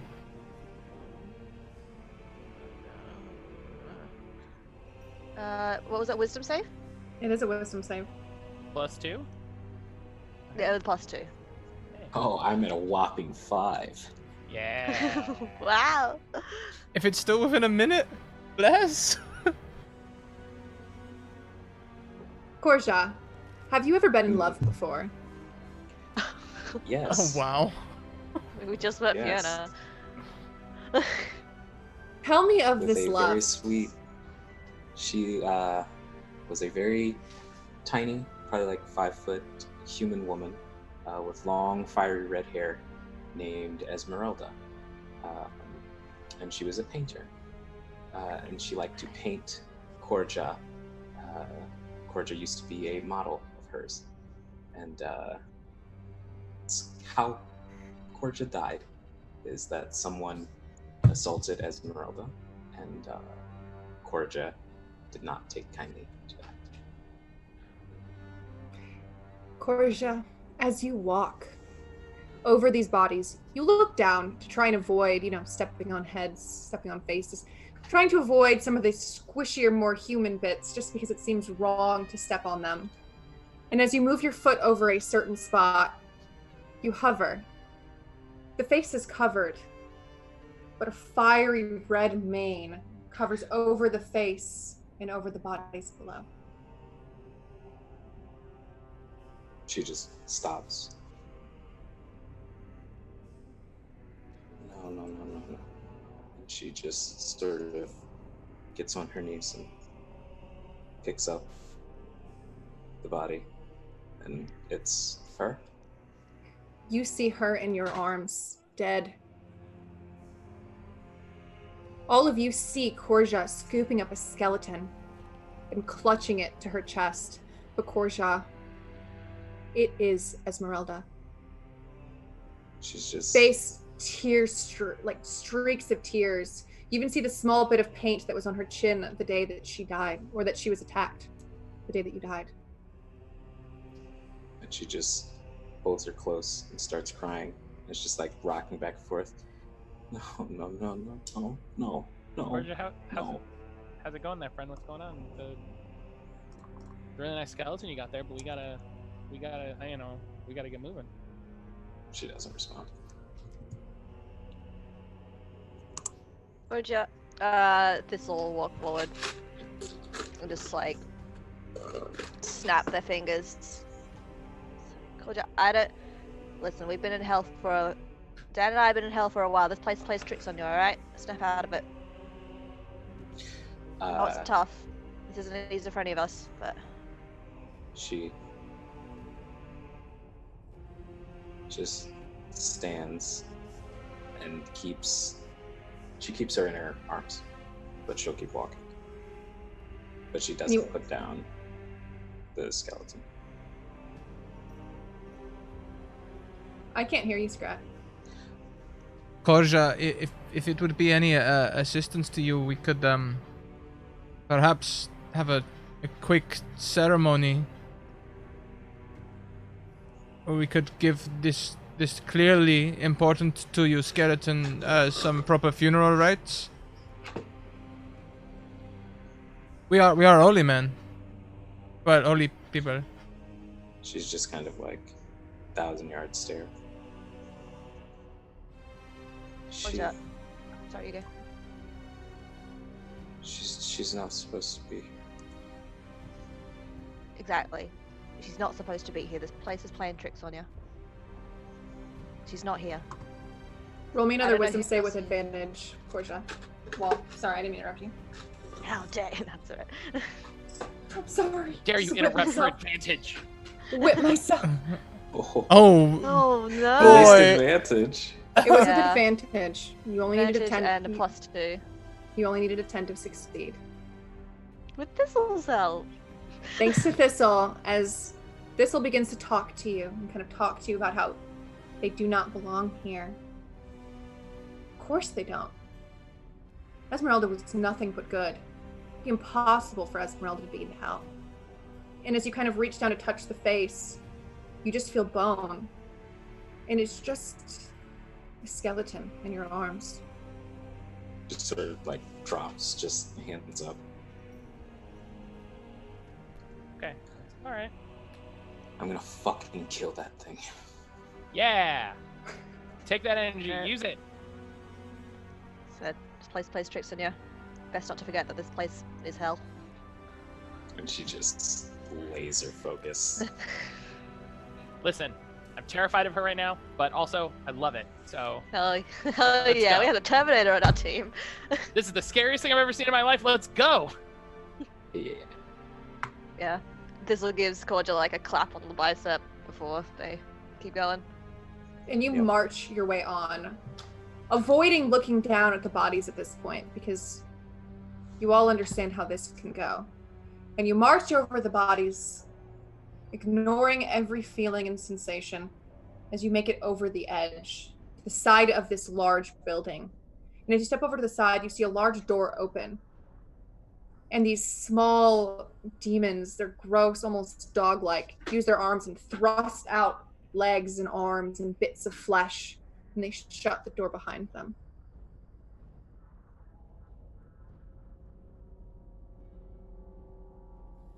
So our way Cordial will forward. start. Is that the direction we're going, or is that like off? It seems that this is like a side door of sorts. It's on a ledge, but there's no stairwell down, and it just seems like bodies are kind of chucked off this ledge. Gotcha.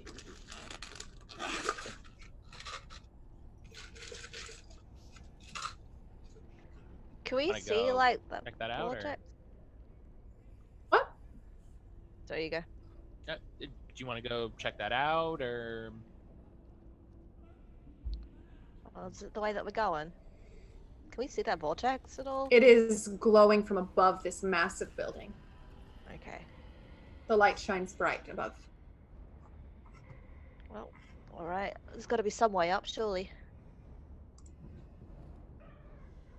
How high is the ledge from the ground? It's only about a 5 to 6 foot ledge. Okay. As Thistle says, there's got to be some way up. Cordia just speeds past and running jump to try and get to the top of it. Roll me in athletics for an epic leap. Athletics. You are raging. If you you said you were raging, so I assume you're raging. Yeah. Yep. So you 24 vaults herself up on this ledge.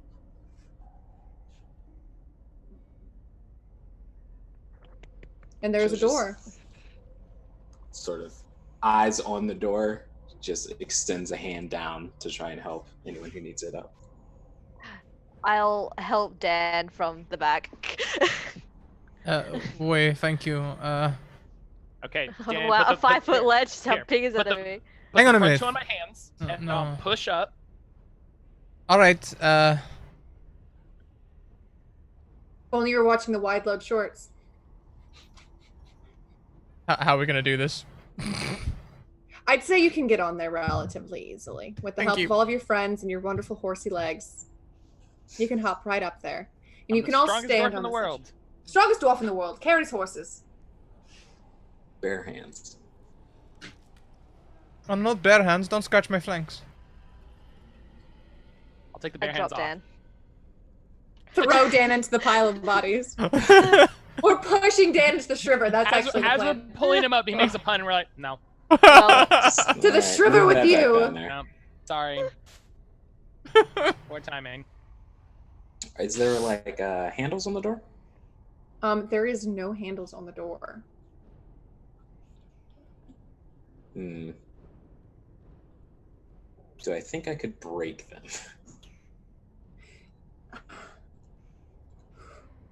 Roll me in athletics. Alright, dope. Would anyone like to assist with this crazy door breaking into? Oh Crazy yeah. door break. Yes. Hell yeah, I'll turn All around right. with my oofs. All right, so everyone just starts kind of bashing on this door, and as it happens, Jesus. If anyone else would like to Not roll, in I can- hell, surely. Jesus? with all of these massive, so this door gets slammed into, and it goes flying, still attached. And when it finally stops to land, it crushes that creature in which you saw kind of carrying the bodies, and you can see it go like this, kind of stop under the weight of another creature, and then completely flatten onto the ground, and guts kind of spread out. Everyone else rolled in the, Dad? like in the 20s. It's fine. I was Oh, really Dad. helping. And I hope you're okay. Maybe. definitely not okay. Yeah, that's Oops. blackberry jam right there. Just fine. start striding. All right. into Well, it. we've been talking about your pies so much that bothers me. Oh, hello. And as you enter this building, That's not what Jesus sounds like. You don't know. Have you met him? a great beast of 10 feet in height, you see pick up a small human in pinchers, puncturing its chest and back as its lungs, the last bit of air, flinging it into this large swirling vortex. Its flesh is torn asunder and flung to the sides, where these small creatures run around picking it up as the soul screams and floats into the sky. The creature laughs. Oh no, what do they do with the flesh? I'm curious. What do they do? Why would you even... Well, it's part of the recycling program. I'm just curious Wait, what is they're- that how they make the skin chairs? That must be how they make the skin chairs. Yeah, I think they'll probably set it up to one of the other levels, probably. Hell's- But, Hell is Yeah. really eco-friendly. Yeah, hell Yeah. has a lot of recycling programs that I'm really into. yeah, Yeah. Hell's surprisingly woke, and I didn't really know how to. Surprisingly progressive. I mean, they have like accessible lifts and stuff. Or yeah, I'm impressed. Corja's just gonna scream, "Hey, dick face!" Well, you have the surprise round, but now you don't. I love Fuck it. that. Yeah. Core just stomps forward. Hey, dick face. The I creature's love it. large, red head turns to face you, and this massive maw of teeth opens up in a twisted smile. And you can all roll me. Initiative. Welcome in, Ascension Stories. Thank you so much for the raid. Welcome in, Raiders. We're about to fight a big pincer demon in hell. Enjoy. Oh hi. As you do. Look at these good rolls. Everyone's. Oh, Sarah's you dead. jinxed it. You jinxed it. This as is soon as you said it. retribution for the puns. It's okay. Yeah. Creatures get a 7, so it's not much better. They got it too because he's like skin, wind. There's something. Hang on. Yeah. Oh, we're fighting. Yeah, you're So- currently in the bad place. The creature is about 25 feet away from you. Great, At that's the- my movement speed. Wait, really? Good thing I didn't say 30. 25 feet away from you, and it stands surrounded by people who are crying and weeping, clutching onto their rags. Alrighty, I think as a small race I can navigate through them okay. You I'm not sure can. if that's I'm not sure if that's a small race thing or a halfling thing, but we're moving. You're real little. Um, You're fine. Yeah, I'm baby. Yeah, I'm gonna hit it. Hopefully. Hopefully. What have you got there? The thistle? A knife. No! Thistle. Alright, it's 15. As you go to strike this creature, it pushes with its small hands people in front of it. And to do so, you have to stop your swings to prevent from killing these innocent people, and you do not strike the beast. I'm gonna call out to these people. It's like, well, better clear the way if you know what's good for you. And as, Yeah. and people are scattering at this point because there's nothing here to really. You are the focus, so people who can are scattering. Yeah, I also realized I forgot to use the bonus action to do it now, but now I will hit the axe against my shield again, and I'll activate that Light Fury. Very good. You were just ready to go. Yeah, I just want to hit it! Alrighty, yeah, that's me done. Beautiful, Corey. Oh, that's me. Now is when I would like to rage, please. You rage. Huzzah. And I would like to run at it with my also speed of 25 feet. I thought Perfect. ahead. The perfect encounter for Little the legs. small ones. I'm just double checking. Okay, I'm going to run at it, and I am going to. I'm just double checking everything. Yeah, I am going to. Is reckless attack all of my attacks? Yes. Cool. So I'm going to reckless attack, and with my class with bonus action, have 3 attacks. Okay. Wow. So 2 of them do hit. The first they 2 have attacks. advantage. Oh, advantage? Reckless attack. Oh, yes, they do. All of them hit. How much is that? 29, 30, 19, 31. 21, 23, 45. 47? Yes. I can math. Fucking barbarians, man. They are crazy. I'm glad you all picked barbarians because this is a crazy monster. Goodness. And these swings come in heavy. And Corja, you have to admire the swing of these violent, reckless attacks coming in. You know them so well. And now with the fresh pain of seeing your love, you can I would attack. Yeah, I'll rage the ragiest rage that I've raged. You can rage the ragiest rage you've ever raged before. And I will start whacking. Whack. 19 and a 17. Both hit? Dope. 36 points of damage. Beautiful. And the smacks and the cracks are good. Angry. Rah. And then this creature is going to attack. It is going to make 1 pincher attack at Corja. 1 pincher attack at Corey, because the 10 does not hit. Does a 26 hit though, Corey? Let me check my character sheet just to be sure. I don't Double check. I don't know. It's a brand new character. I'm not really. Yes.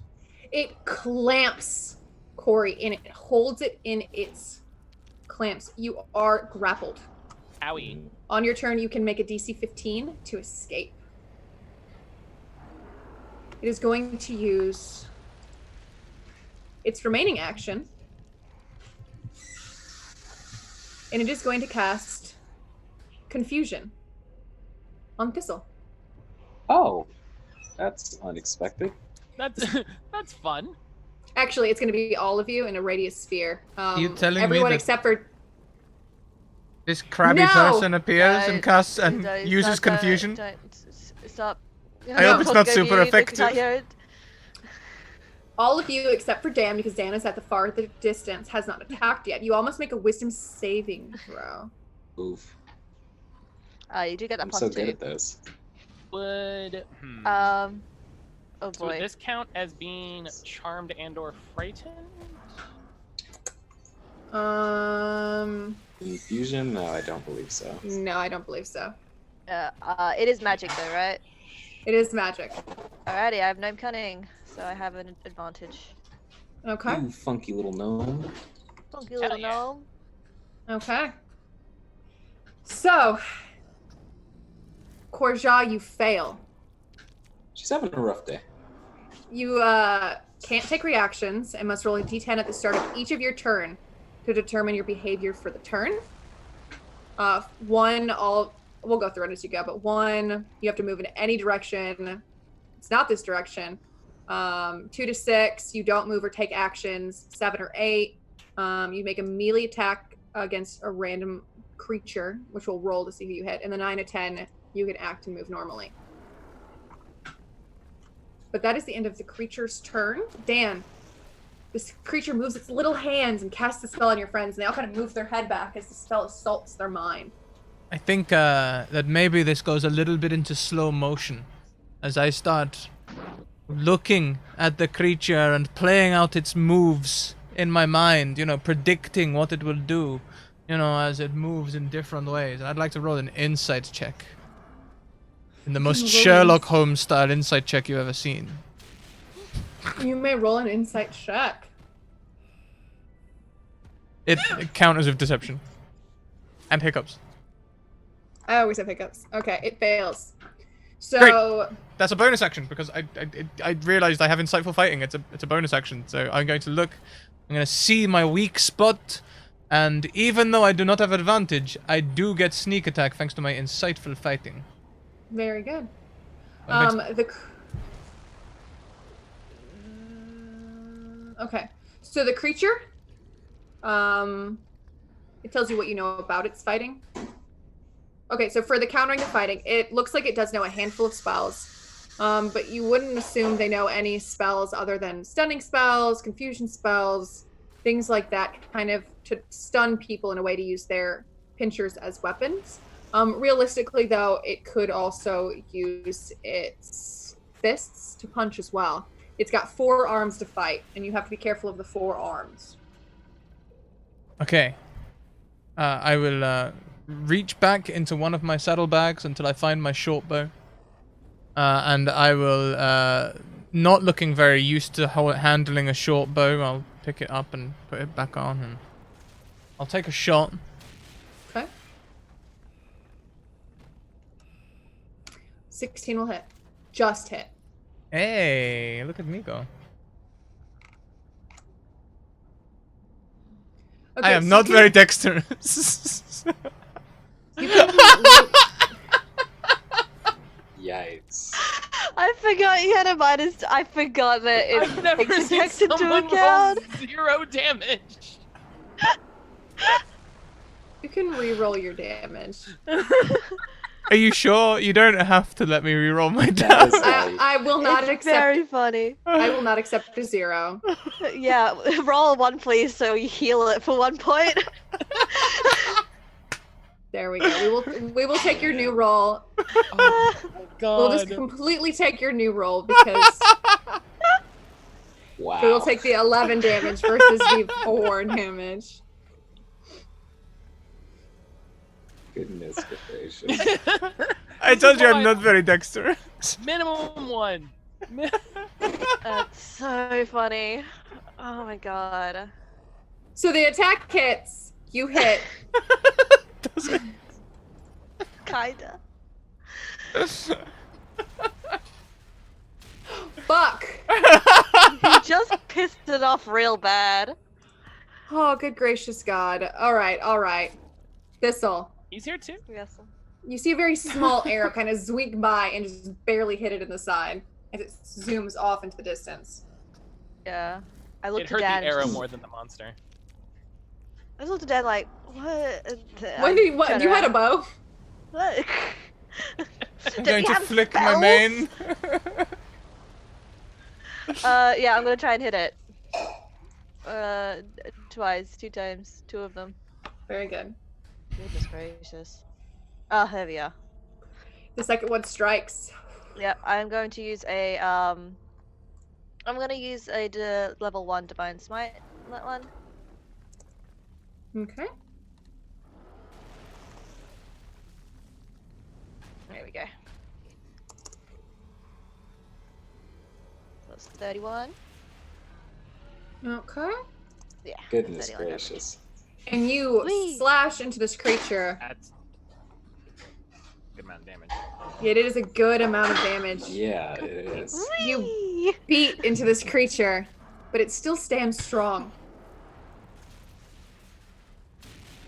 Corey, you are being held within its pinchers. You have to use at Damn. least one of your actions, to try and break from this. That sucks. What's my skill check? It is an athletics or a strength. Great. You will have advantage because you are raging. A 19, you will break out of it. Strongest dwarf in the world. Just like this, and you open up its pinchers.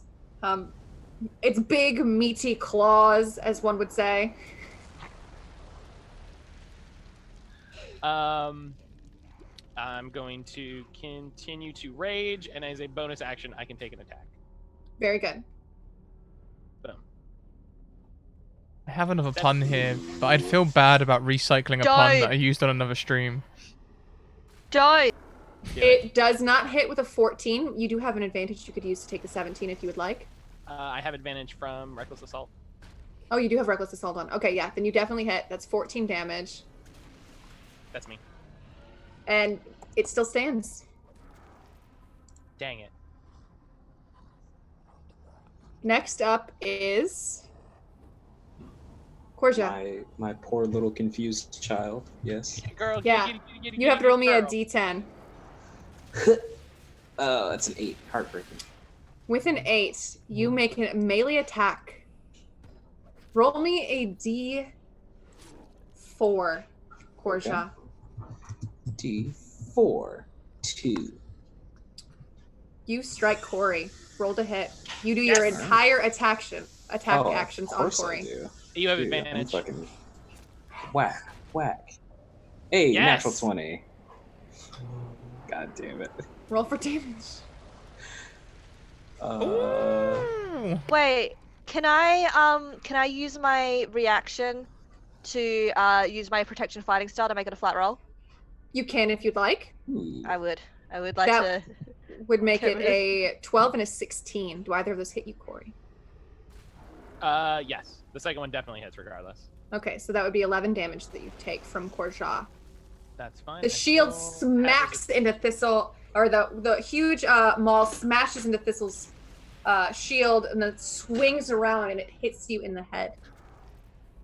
It's my favorite head. Korja, you have now struck in your friend, but you cannot tell any different. In your mind, Oh, yeah. you don't know what's She's- happening. She's just. Everyone's the enemy. Not the first time.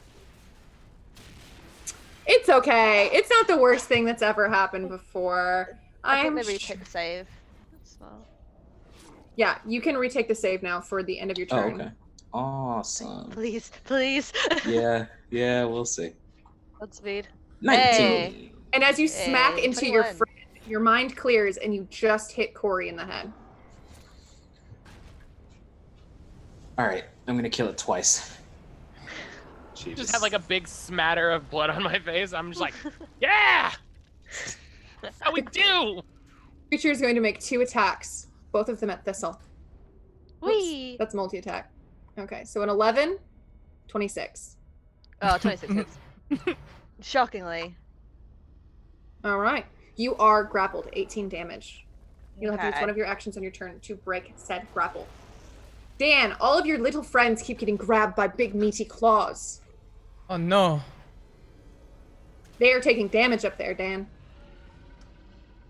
What do you do for your turn? Do you make another arrow shot? Do you run into combat? I might do. First, I'm going to shout to Corey. Corey! You need to watch out for the small print! That way you can avoid claws! And I'm going to cast Sanctuary on them. I'm gonna single-handedly murder you. If I knew this was going to happen when I DM'd with you, I would have just thumped you in the back of the head at Gen Con. I would have gotten it out of the way. I look forward to PAX. Gotta kill you, man. That pun! That's a bonus action, so they're now sanctuaried. And I will turn and use my main action to twang.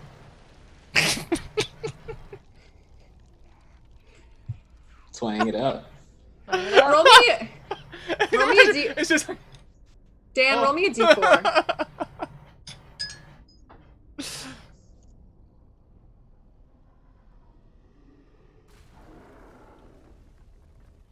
The arrow flies, and it strikes Korja directly in the thigh. Roll for damage. No. How happy they were about the 4. They're like, yeah. Can I take off sneak attack? Because this is definitely an Yes. action. You can take off. There's no okay. sneak attack damage. I heal them. Okay. You strike Korja in the thigh, and we'll say that no damage is taken. Korja, you don't even feel it. This You is can my pluck- favorite thing. You just pluck it Goodness. right out. Like, no damage is better. taken. You feel Perfect. you feel better about your life. But Dan did accidentally just shoot you in the thigh. Good thing you have muscular thighs. Oh yeah, powerful. Powerful thighs. Wow. Okay. Never let Dan. Oh, oops. Shoot an I didn't mean arrow. to click that. My bad. It's okay. It is your turn now. Put it away. Okay. Isn't it you're the first in the turn order, right? Yes. Yes. Okay, I'm grappled. However, I want to still hit it because I don't think I get. I just can't move. Right, you can't move. I can't move, but I can still hit. Mm-hmm. So while being grappled by this thing, I'm going to use my bonus action and I'm going to cast Branding Smite. Which I can click on in just a second. It's not. Oh no! Don't do damage. I want the description up. So essentially, the next time I hit a creature with a weapon attack before the spell ends, I deal an extra 2d6 radiant damage. Okay. Excellent. You can strike this creature. Yes. Well, that's not gonna do it. Oh. Can Oh I shit! grant my advantage to them for that first roll? You can if you'd like. Yes. Hell yeah! Let's do 7 that to a then. 21. The Alrighty. 15 does not hit though. That's all good. I will use a second level Divine Smite in that as well. Nice. So this is gonna be beefy. And alrighty, so it is the first attack. Divine Smite. And then Wrathful Smite, which is 2d6. Yeah. Goodness. Math is hard. Look at all that damage. 37? 39. And as you strike this creature down, it falls, and as it collapses into the ground upon itself, a fiery blast emotes from its body. Uh-oh. Let's see, where is it? In a good way, or like a thing is coming through and is In gonna a fight us good now? way. Okay. I'm being grappled by a thing that's on fire now, way. You know when things die and explode in a good Oh, yeah. way. You know, Yeah, is in it a one of way. those situations? Oh, Ignore the zero, but That's not a good way. it's going to be DC 15 Dex save. Thistle, you have disadvantage because you were still being held by the creature. That's very valid. Can I does give grappled this or- my advantage to cancel that? You can if you'd like. I So would does a like that. straight roll. Dan, Okay, you will straight- also have to make this because the creature was only 25 feet away from you. Oh. Barbarians have advantage. Yeah, I was gonna say. Natural Advantage. 20. Boo! It's a DC 15 Dex save, you say, right? Dex save. Oh boy. with their amazing decks. Oh no. Please. Thistle and Korja, you take 13 damage. Everyone else takes 26 damage. What's half of 13? 7, 6. 7? Is that what Six. we're saying? We can say 6. Okay. Oh yeah, totem. Yee. I'm on 2 hit points. And as it blasts out, it does absolutely decimate the remaining bodies that are in here. The room is quiet, minus the roaring sound. Get rid of the screeching of this enemy.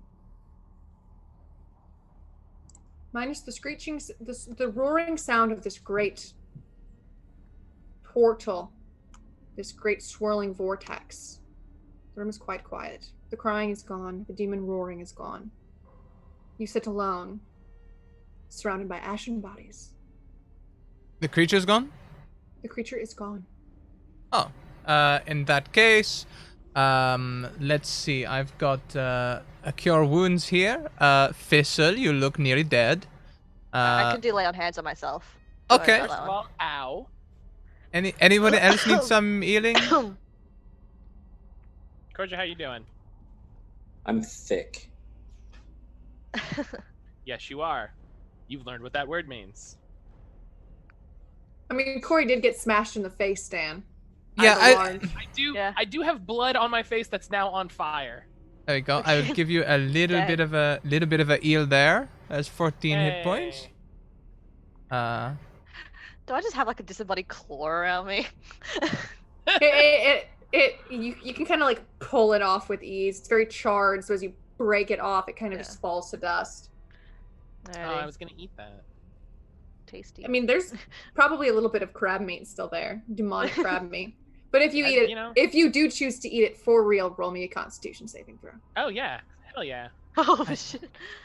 I really liked that that attack you did in there, Fizzle. The one that was like a mixture of fire and smite, like with your name, Fizzle, fire and smite. Maybe we could come up with a name with it, like I don't know, Thermite or something. It seems that I don't listen. I don't know why, but I think I'm. Oh, that's not an accent, but I roll 10 d10. I- Scott I- takes 50 I- damage. pissed me off so much that I've just like lost my accent. Can't explain it, but Not Dan. Scrat takes 50. Yeah, that's Scrat. Scrat Takes takes 50 damage. God. I don't know how many hit points you have, Scrat, so I hope you're good. I don't know. I'd I've like- multi-classed a lot.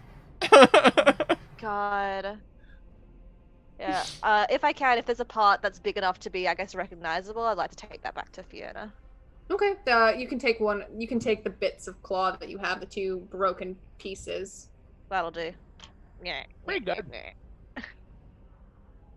Everyone, you see him pulling out this kind of like this fleshy bit that's kind of cooked and charred. Well, chewy. It's chewy. It tastes like it should be poisoned. It should be poisonous. Just like back home. Yeah. Just like the crab demons I fought when I was alive. Yeah. You know. Live life. Well, I Have, think have experiences. Before we Well- walk out, can Corge just kind of like wandering a bit closer to the Shriver machine? You We have can. to do something about that, don't we? Like, we have to stop it? That was what we were here to do, right? I don't think so. I think we were just here to kill the big thing. Well, we had to stop that, I thought was the thing. No. You can approach this if you would like. Yes, I would like. I will not answer whether or not you can or cannot turn this off. But I would like. What are you trying to do as you approach this? I just want to see, is it furnace-esque? She's more approaching it just out of curiosity, having seen it in her dream, and be like, oh, this is the thing. As you grow closer to it, you feel this strange sensation in your chest. Something, it almost feels like someone has reached in and is trying to pull your sternum out from within your chest. It's just a tug, but every time you get close, every step you get closer to it, it feels like some invisible force is pulling at your sternum. Probably bad. Probably bad. Right, take a step away from that one. Remember that thing like kind of sucks out souls, so I'll take a step back. Yep, I'm gonna kill her dad. And I put my maul on my back. Oh, you know, I don't know if that's part of the plan, but I like that plan. I mean, probably not right now, but If it comes up. No, I'm in. Let me know. What else is around? So in this area, there's the main flooring area where this great thing is. But there are stairways that lead to lifts that circle around and lifts that circle around. There are some doorways in these lifts. I think there's an office up there. Probably where they do all the paperwork or something, but we might be able to turn it off up there. If it can be turned off. I don't know. I mean, if Well, it's I'd rather. I mean, what if it's like some kind of overseer or something? Then we'll kill his ass too. Actually, he probably, if it was an overseer, he probably would have come down Yeah, that's a good point. 12 seconds ago. I mean, I don't think Lady Fiona just wanted us to kill the guy. I think that this machine is like, I think she Yeah, wants like- this here too. They did literally Yeah. threaten it with us like day one. It would be weird if also day one she was like, and I'm gonna shut it down. Yeah.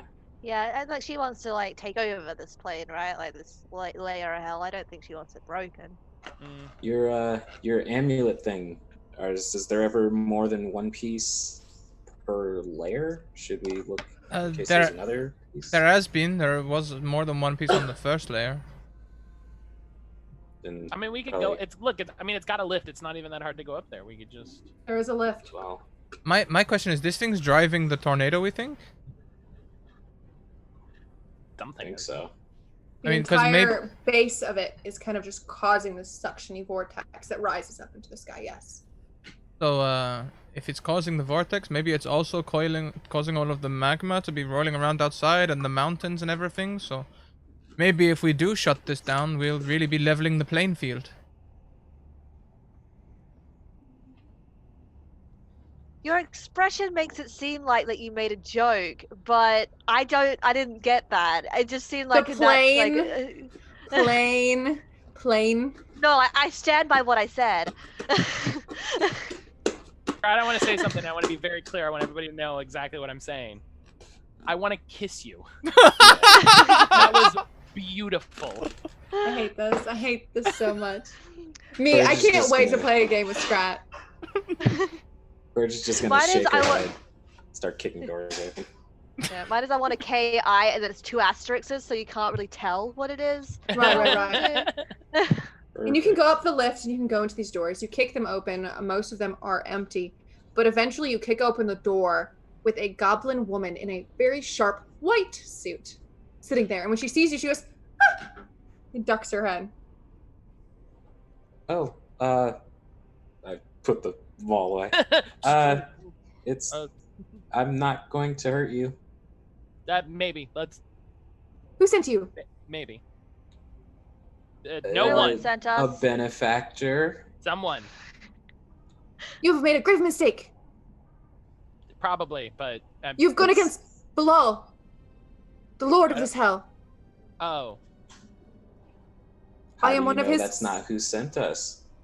I am his secretary. I know everything that happens. Shit. The only one. Ah, but that's no. You see, that's kind of what he wants you to think. You know, it's We're a secret Okay. strike team.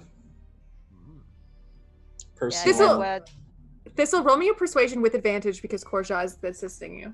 Okay, can I use my divine? Can I use my my channel divinity, to grant myself a +5 bonus as well? You can. Thank you. You're so good of a paladin. Power paladin. Hey, it's 24. Slowly eases her head back up, and she kind of sits in her little chair. Strike team. So why the Glabrezu? Why did he want that dead? I kind of heard word that there was like some kind of betrayal going on. Listen, we're just a strike team. We don't get all the info. We're just Yeah, we told to don't- kill and we kill. We don't ask questions. but- like that. Yeah, we don't ask too many Says jump, you questions. say, How high? no, that's a trick. You got a jumper. He's already killed you. Yeah, same. There you go. That's the difference. That's the difference. Well, That's how you get to the upper echelon, kid. Do you have your name's probably secretary? yes, of course. All of the Of secretaries course. for both the lady and the lord. Are you It's sure, secretary. since you serve Bilal, that you're not Beloyal? Okay, and I'll just start pushing Dan out of the room. We push Dan Just- into the just vortex. push him out of the room. Into You the wait out vortex. there. This is Into it. the This is the vortex. fate we knew was coming.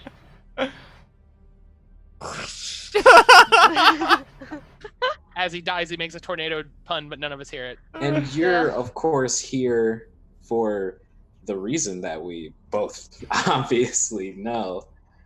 Reason all of us know. Yeah. Doing that thing. To oversee the Shriver, Okay. obviously. Korja, roll me persuasion with advantage because Corey is helping you. Nice. Wow. Oh God, I'm rolling. Barbarians are doing Okay. diplomacy. You're Diplomacy. We're ruined. Someone rolling me a donate for persuasion. advantage. Oh God. Diplomacy barbarians. 60. Hey, 16, that's not bad. She's like, and as she's kind of writing notes, something down on the paper, she's like, ah, yes, of course. Keeping track of all of the souls, of course. Well, Yeah, something else that we were sent to do. We were sent to like kind of talk to you a bit. Bilal needs kind of like a second record for that. And we're meant to be delivering just some information to him. If that's all good. Do you have like a photocopier here or anything like that we can? Roll me another persuasion, Thistle.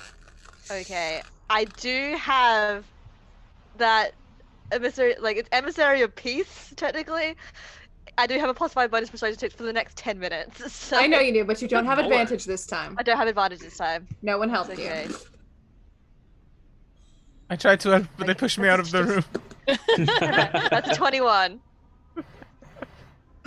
She hops up and she walks over to like a filing cabinet and she pulls it out and she keeps pulling it until it reaches the end of the wall. Just the recent ones, or? Yeah, just the recent ones. Something. And she No. pulls out a very thick folder. And she plops it into your arms. Corey, your hands are out. Hand it to you. It's massively heavy. It's heavier than your weapon. It is thick with papers. And I do got you it. also have got it. any like records of current, battalions or soldiers where the main part of the army would be? Not here. Oh, right. Yeah. Okay. All right. There are Well, papers you want to throw on here? I think that I'll take some of the I'll halve the pile, I guess. Have the pile. Right. It's a manageable pile now. Yeah. It's like this should be enough. They just want the most recent stuff. Thanks for your help. One last thing, if I may. Where this is kind of why I shrunk the pile down. We're kind of on another mission. We're trying to see what Fiona's doing. Do you know the best path? That's like the safest path to do that. Kind of Oh, yes, guarantee that one. Of course. If you want to go to see Fierna, I mean, I can send some of my dretches to guard you on the way back. Just about halfway. I don't want to attract too much attention. Oh, of course, yes. And she snaps her fingers, and these gross dog-like creatures kind of come, and they all look at you kind of warily. She just gets down on one knee and goes, "Puppy," and starts. And you touch it, and as it drools this kind of ichor, and it stinks. It reeks she of does rotted nice shit. That's the sign of a good papa. Very good. Right? Yeah. And you can head out unless there's anything else you would like to do. Your suit looks great. I like the corsage. Well, thank you. All of us have nice suits. Secretaries. I noticed that. A lot of snappy dressers in hell. All right, I Right, think we can start making Yeah, our let's way. head on out. I'm gonna look to Corey and Claudia like once they're out. Oh wait, no, I'll wait until we're halfway and the directors leave us alone. Then I'll. I don't know how intelligent these things are. Okay. So you make it about halfway through the magma, kind of past the rocks. And you've still got a bit of ways to go of privacy. Thank you very much. Well, hopefully. To Mirror Shadows, who donates an advantage to me and Avery. Excellent. Thank you. Thank Yeah. you. Yeah, I'll just look to Corey and Claudia and be like, all right. Hopefully that just gestures to like the papers. It's like hopefully that will get you in Fiona's good books a little more. I don't know if you're gonna try and stay here or not, but hopefully that might get us an extra favor because while we got the amulet piece, we don't really know if there's another way down to the next plane, do we? Looks like a lot of records. Is the weight a tax on you? I backhand Dan. That is PvP I will allow. Thank you. Perfect. If it's after he makes a pun, it's fully acceptable. Yeah. At this point, you could say just a mundane sentence. It could be anything, but your tone of voice would be like immediately me like, where was the pun? Yeah. Where was it? Yeah. I don't know what you mean. Scrat doesn't just say a sentence. There's got to be something in here. Right. Where's the double meaning? Yeah, Scrat doesn't just say a sentence to like exchange information. There's an ulterior motive here. Ulterior Always. motive Always. is puns. I don't know what you mean. I'm gonna kill you. Alrighty, let's get back.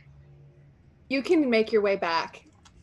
And you enter in the doorways, and the sounds of the demonic hell around you is once again gone. It smells warm, it smells like food, it smells delicious. And there is a very nervous, pacing back and forth secretary. And when you open the door, oh, thank God. Hey, buddy. Oh, Hello. How I you thought I thought you were going to die. Honestly, I thought you were going to die. And that would have made Oh, Fiona angry. I did too. Oh, I thought you were worried about us, but all right. Well, it was a close one, but and I hold up the charred claw. Oh, so you did it. Excellent, excellent. Let's go see Fiona. Let's go see Fiona. And begins to run. Corja, do you need to take like a breath or? Corja will start like finger combing through her hair to try and control it. Or you I'll need bring some my shield wine up so or you can some- like use it as a something. mirror. And then she'll get frustrated and just take the arrow out of her thigh and use it as like a hairpin and There you just go. put her hair up. You got this. You're good. You're champ. Maybe I can use a mix of mending and lesser restoration to. Kind of just, and honestly, with all of this magical use, Corja, you are radiant. You feel good. You look good. You're glowing. Yeah. Fresh battle, glint in yeah. your eyes. You were already Lesser- beautiful to start with. Lesser restoration says it removes one condition. Bad hair. We can remove that as a condition. There you go. Clothes clean, everything shiny. You are gleaming. Perfect. And as you all walk into Fiona's room, she's now laying on the bed. And she's all sprawled out. And she cat yawns as she sits up. That's my She favorite part is- right there. That's my favorite part. Has a silk kind of like blanket over her. She kind of tucks it over her chest. Of course. I see you've done well. I'm Yeah, so proud. Where do you want this? I'll... Did it. Oh, just toss it over there on the floor. It's fine. Bonk. I only died some. Oh, good. I prefer you to be broken, but I prefer to do it. That's fair. Yeah, no, I see that. I see that. Also, I think Corey and Corja might have something that might help you out. I don't know. We kind of. Oh, come, Yeah, bring it just to go me then. ahead. I mean, not with. Oh, you mean the papers? Oh, yeah, the papers. Papers. And she drops the blanket to take them, and she just kind of sits and looks over them. Oh, very good. Oh, I knew I'd like you both. And I knew I'd like you too. Dan, be dear, there's a drawer over there. Your little piece is up there. Oh, excellent! I start like sidestepping around the room. And you to can the- face the dresser that is completely nowhere near her. To the left. To the Little To the more. left. further to To the the left. left. Aha! No, y'all. Right in front of the Everything you- mirror. Directly in Everything front of you the mirror. own in the box to the left. Well, This is irreplaceable. I'm have a- proud of all of you. I'm proud of you, Dan, Thistle, and especially Corey and Corja. Did it. No problem. I mean, it was easy. You know. Now, is there anything else I can help you with, Thistle and Dan? Well, do you know if there are any more pieces here? No, I believe not. I know my dear Glacia was speaking of a piece recently, though. Oh, Yeah, she likes to visit the plains, and she went to the 5th level and found one, so she brought it back home with her. Would you like Right, me to? well- Yeah, if we could talk to her, that would be great. Of course, of course. Glacia is a good friend of mine. I can have the secretary take you to the access point, straight to the 6th level where she is. That would be wonderful. Would it be possible to put in like a good word at all? We've been through a few planes, and it'd be nice to be, I guess, greeted with something that's less than hostility, I suppose. Oh, of course. I hope it wasn't hostile here for you, my dear. Oh no, it was wonderful. Very good. I do my best. This is my lair, after all. it's so nice. And we spoke to the secretary of Bilal, and unfortunately we couldn't find out any information about his army, so it couldn't really be belayed. It, You're gonna get murdered by Fiona. she blinks a few times. Worry not. Daddy dearest will tell me whatever I would like to know. I just don't want him to know that I'm playing my games. So the information will be belated. I'll kill both of them for you if you want me to. I just hope that all of your servants here get belayed too. I didn't mean it's. Corja, been you are a around him very so good long. girl. I've been around him so long. I've done nothing wrong in my life ever. Dan and Thistle, I will have the secretary take you to the portal to the 6th layer of hell. Be careful, though. Glacia cannot be trusted. I would hide your current pieces of the Amulet of Planes with your life. All right. Well,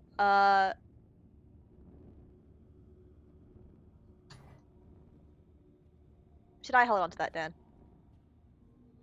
I can keep quiet about it, honest. Inside chat.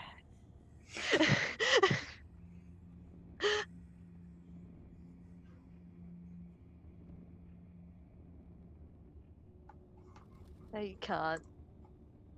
I mean, Dan thinks they can.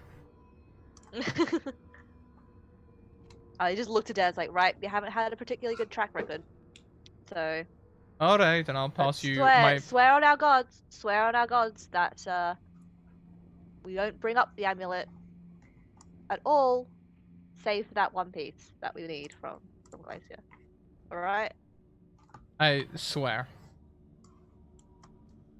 I'm just like giving Dan the biggest side eye. I can Very tell good banter. that this matters a lot. I will swear on it'll matter. Very All good. right, so where's the portal? Step outside. The secretary knows to take you there. All right, thank you. And All right, well, bye, just y'all. look I to- guess. Yeah, you two. Are you two staying? I don't- Lady Fierna, Yes, my dear.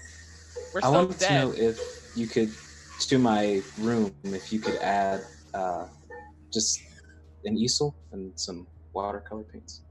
Oh, my dear, that is so sweet. Of course. Anything for you.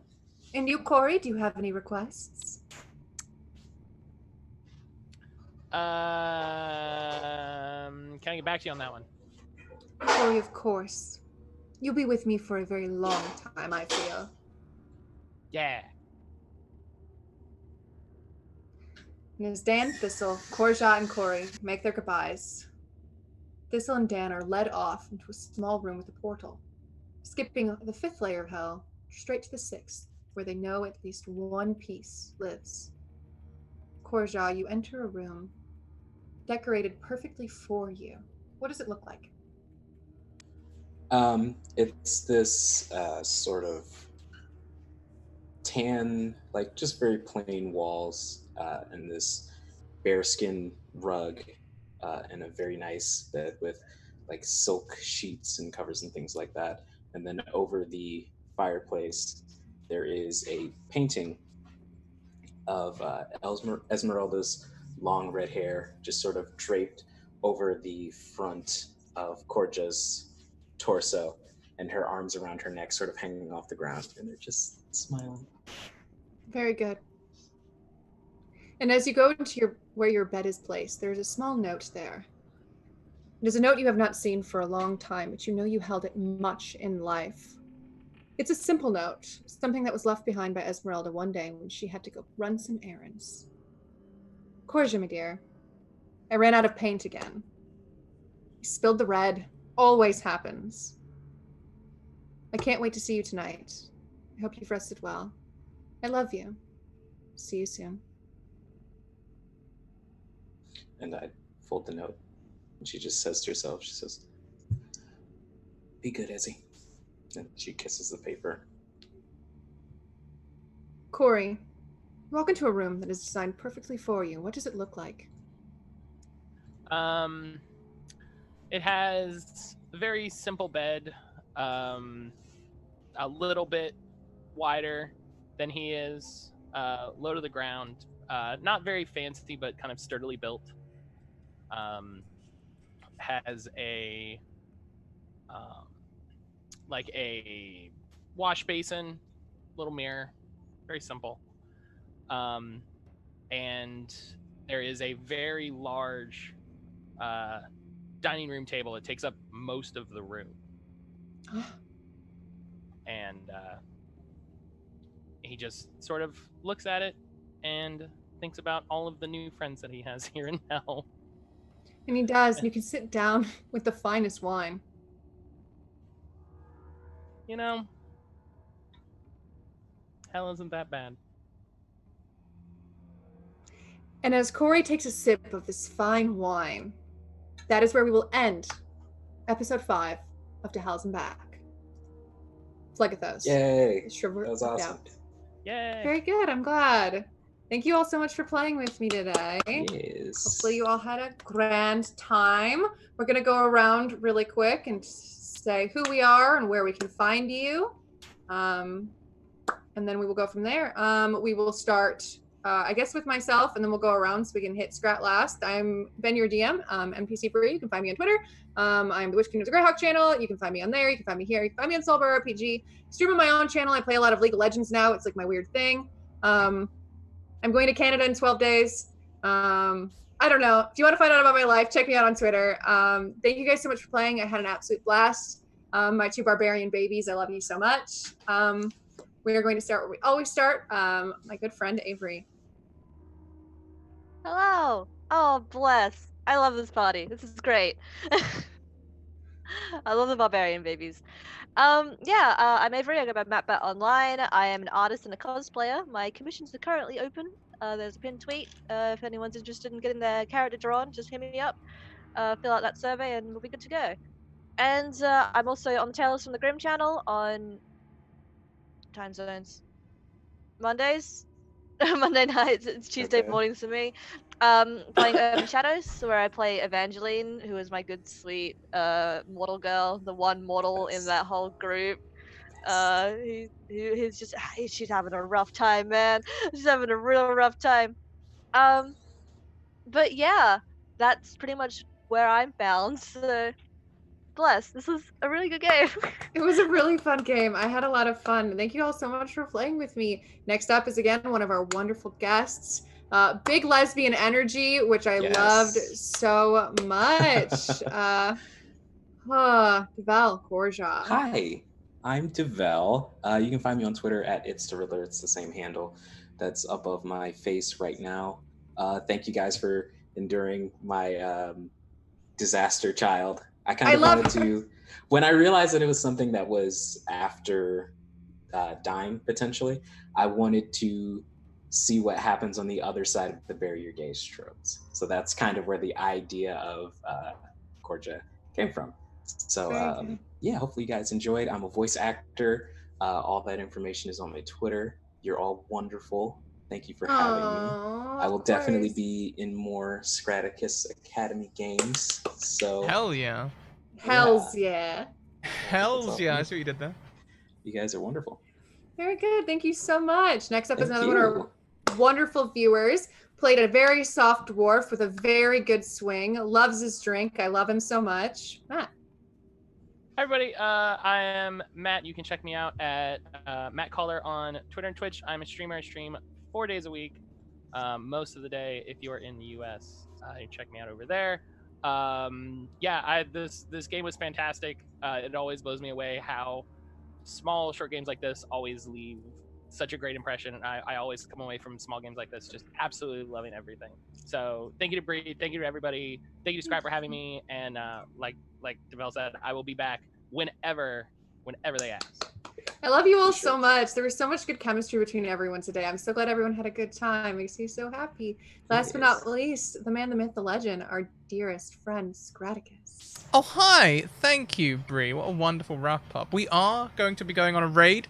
If anyone can think of any words better than our normal Let's Evoke Emotions from the session, then fire them in chat now whilst I give you a second to think. Please check out our social links. We have Twitter, Discord, and YouTube. You can go and catch up with things, find us, and ask for games on Twitter. Send me a DM. I'll get you into a game. I've started my November list. But I still have three games left at 6 p.m. games in October. And the October list, the November list is already growing. It's already one page. So get in there. Send me a DM. Discord as well. We'll head over there and we'll probably talk about this now and how many ways I'm going to be killed for puns. Also check out our sponsors, the Deck of Many, who made the Deck of Many Things, and they also made the Deck of Many animated spell cards. Go and check them out. They're animated spell cards, reference cards for 5e. They're awesome. Also check out Mage Hand Press, who do 5e expansions. Bringing more and more settings to 5e, yeah, without any raid cries, I mean, I guess unless cast, do we have any memorable phrases from the session that could be, not to put anyone on the spot? Not quite from the session, but I do like big lesbian energy. I do like big lesbian energy very much. That's just a general statement, though. Or disaster gay. Yep. Disaster gay is Yep. also very good. We've used terms like useless lesbian, but I feel like that's probably not good. Yeah, I should shout that just jumping into somebody's yeah, that's yeah. Useless lesbian. stream. Disaster gay. Not the look you want. Big Yeah. gay energy. We'll stick with Let's Evoke Emotions for now, I think. Thank you very much, everyone. We're here, we're queer, we can't be stopped, but Exactly. I stand. Be gay, do crimes. Can't even be stopped by ourselves. be gay, do Be gay, do Couldn't stop crimes. if I wanted to. Including food crimes if you watch horoscopes last night. Oof. Anyway, Yeah. yeah. Oof. Yeah, so we're gonna go on a raid. It's someone we haven't raided before, so hence why I'm being a little cautious with my thing. If we were raiding someone like Madame Gandalf or something like that, I'd be like, yeah, the useless lesbians, let's go for it. But it's someone we haven't raided before, so bring the hype, please. And let's go and give him a big Scratticus welcome. All right, everyone. Yeah, until next time, keep on evoking emotions. That's it for us for the week now. Unfortunately, we decided to cancel Rise of the Wardens last week. It just wasn't coming together. But we'll be back next week on Monday, starting at 2 p.m. ET, with what, 3 episodes left now per thing? Catch you then. Yeah, see you later, everyone. Bye. I